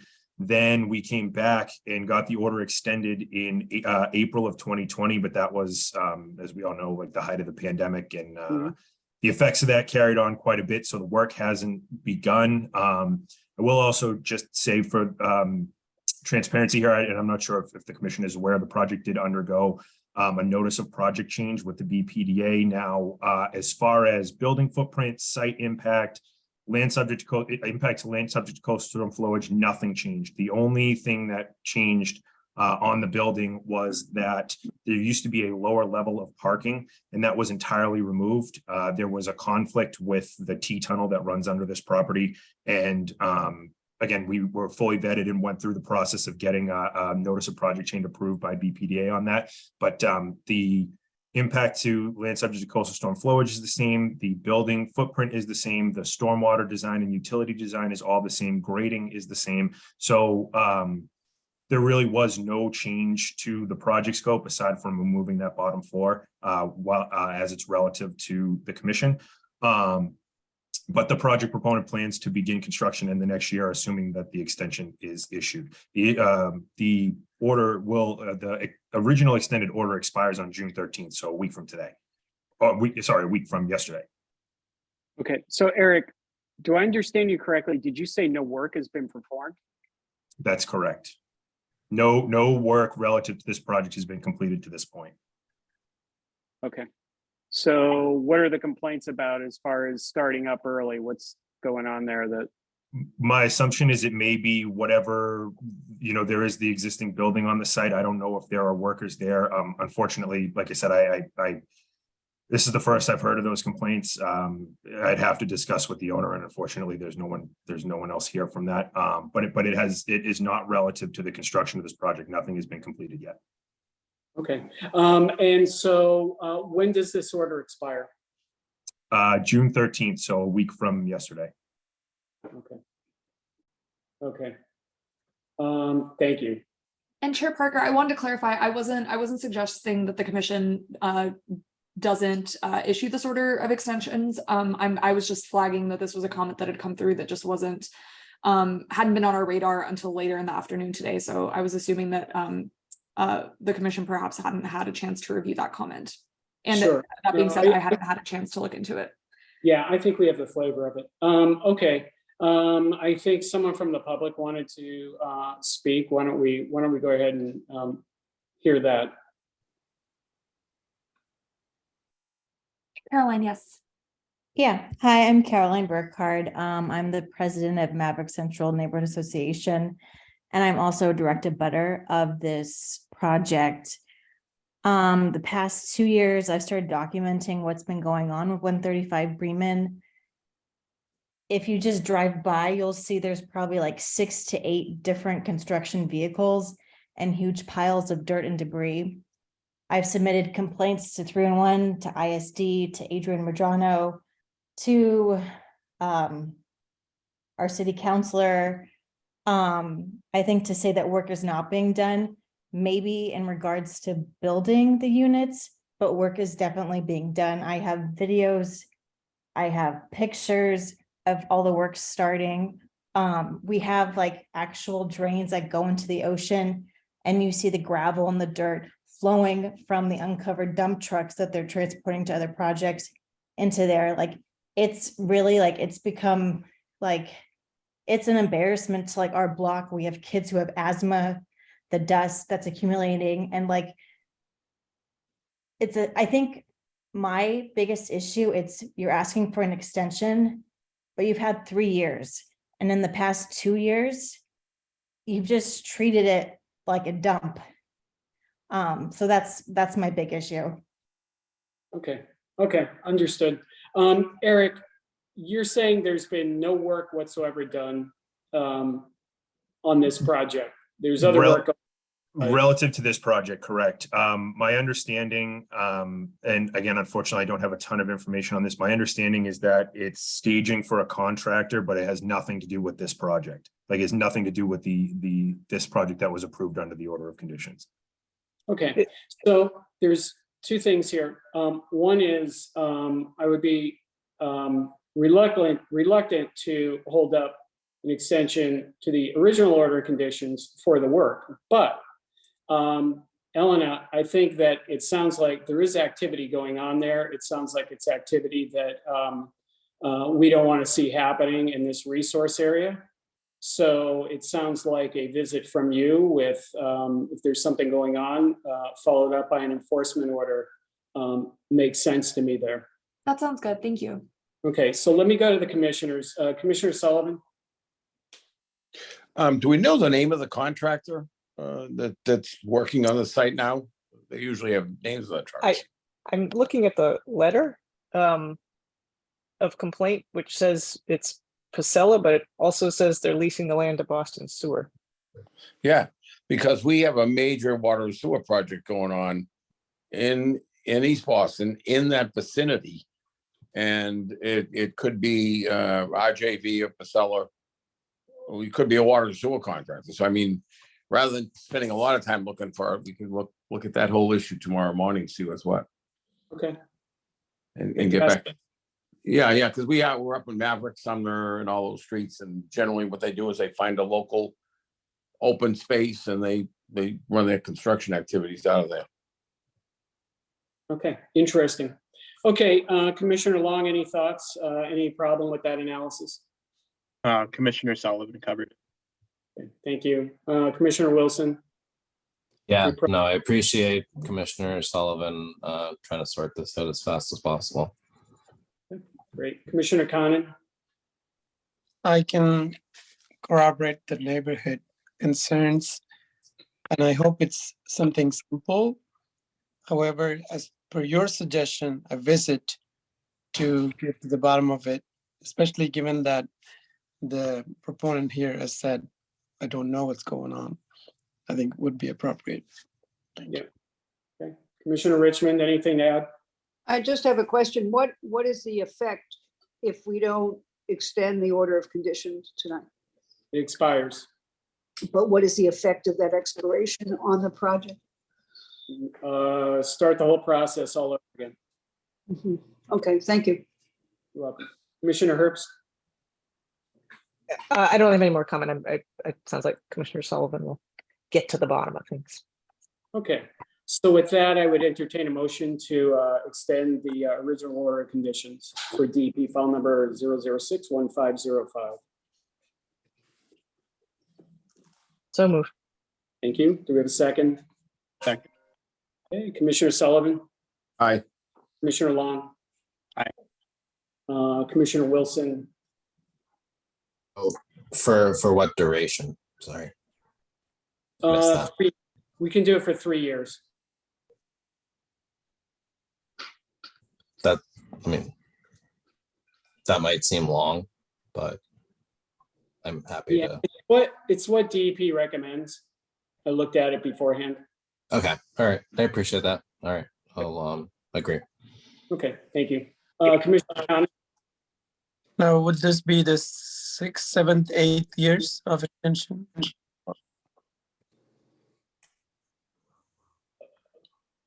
Excuse me, you cut out. Sorry, I was asking, would these 3 years be the 6th, 7th, and 8th years of this order of conditions? Yeah, I'm not sure, Eric. It'd be 4, 5, and 6. Yeah. Or 5? Let's see. But the project, so sorry, I didn't want to interrupt while you guys were making the motions, but the project proponent intends to begin the construction, if not this year, the beginning of next spring, but they're trying to get into the ground this year. Thank you. Aye. Commissioner Richmond? I think I'm going to abstain. Okay, Commissioner Herbst? Aye. And I vote aye. That carries 6-0 with 1 abstention. Okay, thank you. And Elena, the site needs a bit, well, confer with, I was gonna say Dr. Sullivan, Commissioner Sullivan. Sounds Oh, good. You can Okay. say don't want. I will. Thank you. There's also Thank you, been guys. continuances continued, have been notice of intent for DEP file number 0061704 in Boston file number 2020-007, DEP file number 0061820 in Boston file number 2021-045, continued also as a request for a determination of applicability regarding the property located at 2 Starling, 34 and 36 Millette Street. Notice of intent for DEP file number 0061928 in Boston file number 2023-018. Notice of intent DEP file number 0061930 Boston file number 2023-024. And also continued as a request for an amendment to the original order of conditions for the pathway along Charles River Park near the western end of Millennium Park. The commission will now begin its regular meeting.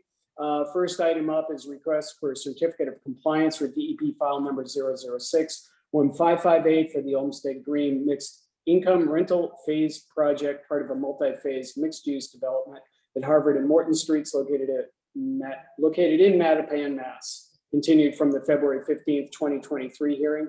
What do we have for that, Elena? So regarding this project, staff were able to follow up with the proponents after conducting a site visit, and we received some more information about the process. As a result of this, it seems that the changes that were made to the plans, which had been discussed before, were not communicated to the commission when they were made. So staff is recommending continuing this until we can sort out exactly how we want to proceed given that information. So sorry, just to clarify, the changes that were made were not communicated to the commission, and that's kind of the point where we're still in consideration about what to do. Okay, it sounds like we need to see plans, right, of what was done that differs from what we thought was being done in the original order of conditions. Yes, so I'll be able to provide those for the next hearing. Okay, Okay. Okay, so with that, I will entertain a motion to continue this to the, what would that be? The 14th? 21st. 21st, the June So moved. 21st. Thank you. Do we have a second? Second. Okay, Commissioner Sullivan, Aye. Commissioner Long, Aye. Commissioner Wilson, And this I'll say aye, but this project has been exceedingly complicated for what I thought it was supposed to have been. And we have had very competent people working on it, making, I don't know. Anyways, it is, I don't know, this should have been much more straightforward than it was. And I'd kind of like a post-mortem almost on this. It's a great project. It's in a very sensitive area that is of a lot of legal discrepancy with these isolated lands for wetlands and stuff like that. I've been on site. I don't totally understand what has maybe transpired. So Yeah. we may need to reach back in our brains across several different commission variants along the way. So this may not be as light of a lift as just the next meeting. Yeah. I'm trying, maybe to say. not. Maybe Yeah. not. I need to Thank you. get what's done there that we apparently were not aware of. So, Yeah, it could be a learning expedition in terms of there's a lot of other sensitive sites. So I'm happy to agree to learning more in the future about this, but let's not rush it. Yeah. Commissioner Conan? I'll say I too, and I like the idea of a postmortem because I think we will learn something from this. Okay. Commissioner Richmond? I'm now lost. Do I vote aye on this motion if we want to continue it? Yes. Yes, aye. Okay. Commissioner Herbst? Aye. And I vote aye. That carries 7-0. Okay, next item on the agenda is request for a certificate of compliance for DEP file number 0061855, Boston file number 2022-017 for the installation of 6 concrete supports for an open pergola frame and 2 supports for a small fenced enclosure located at 65 Atlantic Ave in Boston. Eleanor, what do we have on this? Thank you. Yeah, so staff conducted a second site visit on June 6th. Photos from the site visit are in the Google Drive folder, and the site appeared to be clear and the issues that had been raised before seemed to be resolved. So staff would recommend issuing a certificate of compliance. Okay, great. Thank you. I would request a motion to issue a certificate of compliance for, I lost my place. So moved. File number 0061855 and Boston file number 2022-017. So moved. Can we get a second? Commissioner.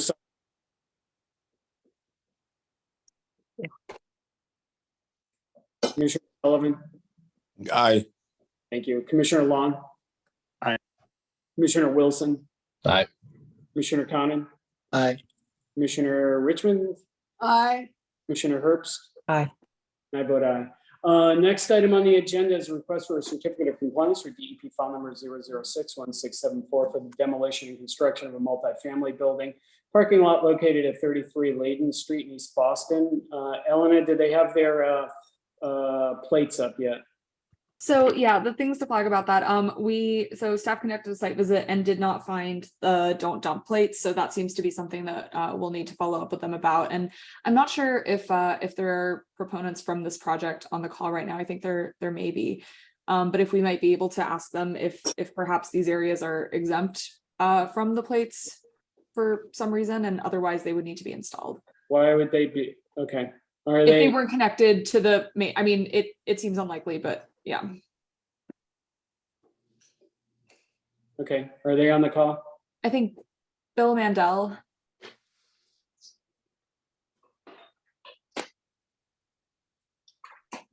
Okay, Mr. Mandel, what's going on with the do not dump plates?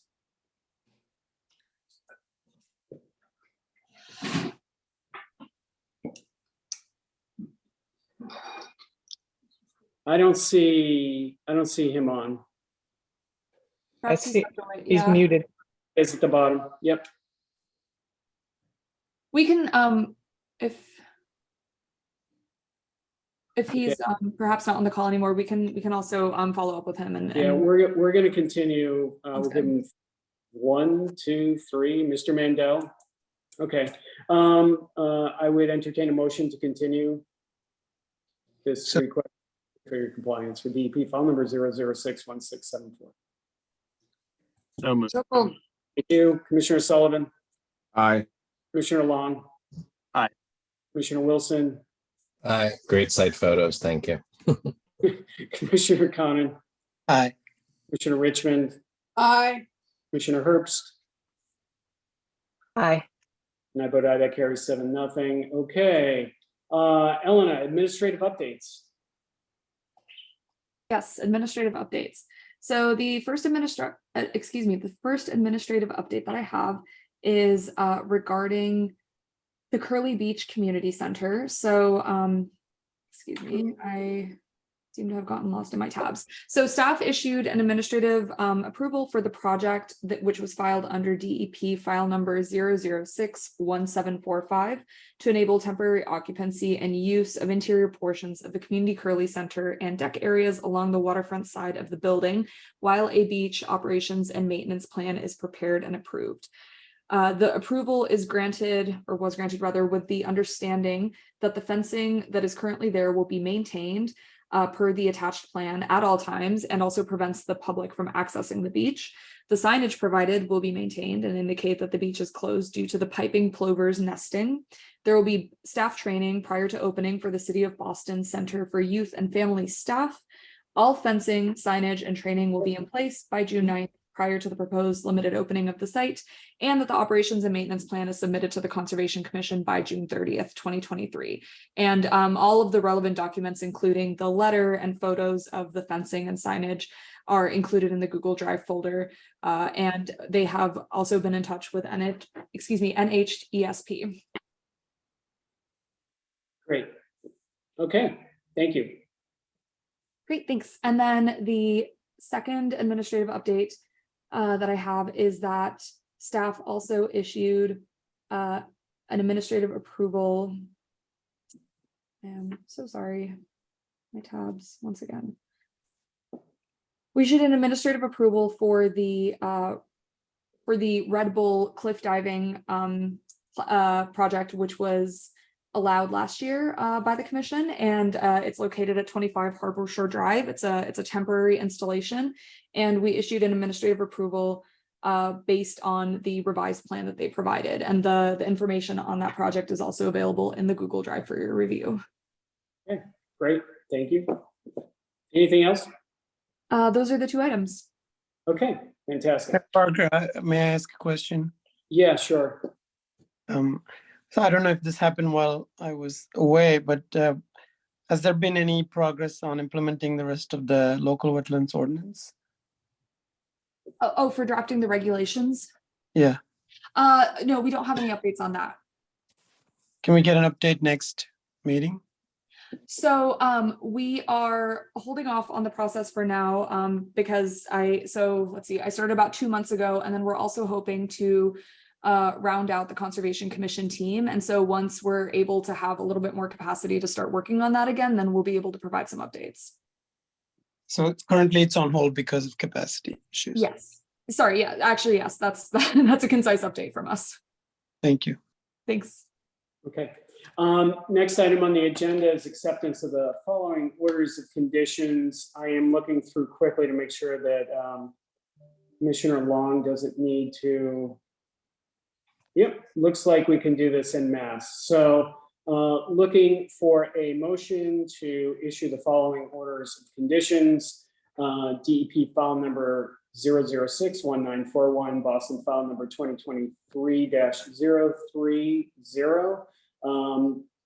DEP file number 0061938, Boston file number 2023-027.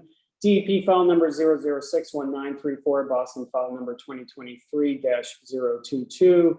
DEP file number 0061939, Boston file number 2023-028. And finally, DEP file number 0061942 and Boston file number 2023-031. Do I have that motion? So moved. We have a Second. second. Thank you. Commissioner Sullivan, Aye. Commissioner Long. Aye. Commissioner Wilson. Yep. Commissioner Conan. I'm just realizing I may not have been here for all of this, so can I still vote? Did you review the record? It sounds like you reviewed the minutes. I did. Okay, then you can vote. Aye. Commissioner Richmond, Aye. Commissioner Herbst, Aye. and I vote aye. That carries 7-0. Last item on the agenda is acceptance of meeting minutes from April 5th, 2023, and meeting minutes from May 17th, 2023. I did look them over and had to make surprisingly few revisions. Whoever put those minutes together, Elena, I think it might have been you. Fantastic job. Thank you. It was a team effort. And also we appreciate your comments. Okay, so with that, looking for a motion to accept the meeting minutes from April 5th, 2023 and May 17th, 2023. So moved. So moved. Thank Second. you. Commissioner Sullivan, Aye. Commissioner Long, Aye. Commissioner Wilson, Aye. Commissioner Conan. Aye on April, abstain on May. Okay, Commissioner Richmond Aye. and Commissioner Herbst. Aye. And me, I vote aye. So that carries 7-0 regarding April 5th and 6-0, one abstention for May 17th. With that, how about a Can I- motion? Eleanor, yeah, no, Eleanor, tomorrow, Ryan Shea, Director of Construction, will give you a call in the morning, so please take the call. That's on the Bremen Street. That sounds great. Thank you so much. I appreciate it. I love waking these guys up because they're construction guys. And telling them Perfect. I'll be there bright and early. Thank you. Okay, fantastic. Chair Parker, just one thing on the admin updates. One was for the Curly Center. Just make sure I couldn't read the signage on the PDF, but making sure that dogs especially are verboten for the piping plovers. I know dog owners like to bend rules because I'm a dog owner. And also the for the Red Bull cliff diving thing, I just wanted to give you guys a shout out for an admin approval because I know we baked that into it and that was the way it was supposed to work. So I appreciate that you guys made that happen. Oh, great. No, thank you. Thank you for that feedback. I also, just to clarify, so the fencing and the signage is going to keep hopefully all people and dogs out of the area. But if there's any more detail that you'd like, as far as obviously, dogs being right up against the fencing, I know could also be, but if there's more detail that you'd want on that, the hope is that the fencing will do a good job of truly keeping everybody out of the space. And Yeah, I would say more enforcement than signage, but sounds good. Yeah. Thank you. Okay, good night, everyone. Good night. Thank you. Good night. Take care. Bye. I know.